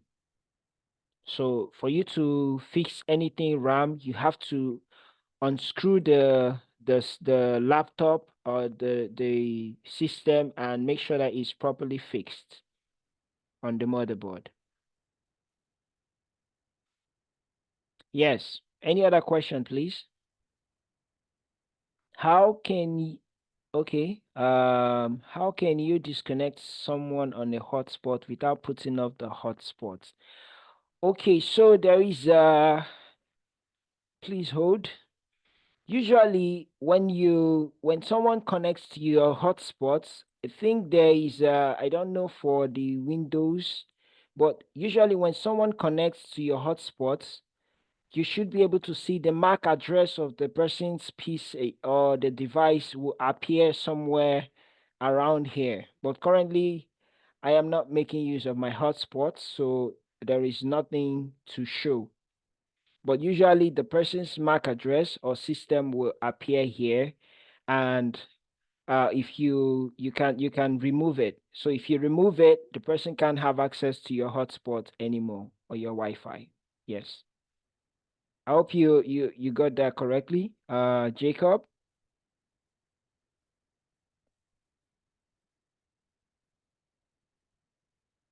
Jacob, you got the question, you got the answer?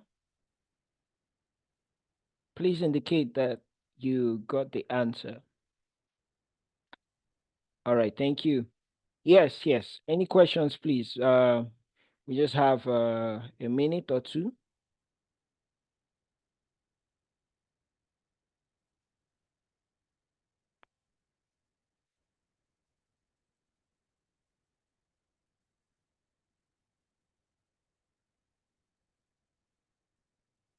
All right then. So thank you very much, everyone, for your time. Once again, it's a delightful opportunity to be the virtual instructor for this session on this course today. And I wish you all have a great day and a great weekend ahead. Thank you very much. And I hand over to James. Thank you, James. All right. Thank you, Clifford. Thank you. That is a wonderful delivery. And everyone in the chat room, can we give a round of applause to our trainer and our lecturer for today? Can we just appreciate him with a round of applause in the chat room? Appreciate him. Appreciate him. Let the clap, let the appreciation keep rolling in. Yeah. I can see many of us. Yeah. Thank you, Clifford. We are expressing our thanks to you, right? Thank you. Thank you very much for that wonderful delivery. I believe we've learned a lot today from you. You've really opened our eyes to a lot of things that we don't know before. So thank you, Clifford. We appreciate. Right. So yes, a very quick one. I'm going to just say this quick announcement. Afterwards, we just uh leave the class, right? So I posted I believe every one of us has filled in the attendance because I've been posting and posting that at intervals. So I want to believe strongly that everyone already have registered their attendance in class for today. That is one. And then number two, I also posted a feedback form. So I want every one of us to fill the form and submit as well because we strongly desire your honest feedback, right? Your once you open the form, the link rather, once you open, every details there, you would see it. There are normal details, normal questions that okay, someone is asking a question. He said, what do we put for course name in attendance? All right, for the course name, just put CompTIA Tech Plus there. CompTIA Tech Plus, Oluwatomisin Salako, and everyone who is not our NID student. But if you are one of our NID students, you don't need to put CompTIA Tech Plus. Just put in the course you have for today. There's a course code, there's a course name if you are one of our existing NID students, there's a course code, there's a course name for today's class. So put in that. But if you are not, so just put in CompTIA Tech Plus. I believe that answers your question. And so I was talking about the feedback form. So please, let's all click on the feedback form, click on the link and fill in the form appropriately. And for as many that are yet to pay their accept yes, I'll call it acceptance fee or registration fee. So please, let's all do so. Let's all do so. Very, very important. That may affect your certificate thereafter. I won't say more than that. And for as many that someone is asking, what's the name? My network wasn't good this morning and I kept timing out. I don't understand your question. The name of what? Are you one of our existing NID students? Oluwatomisin, just answer that. Are you our NID student?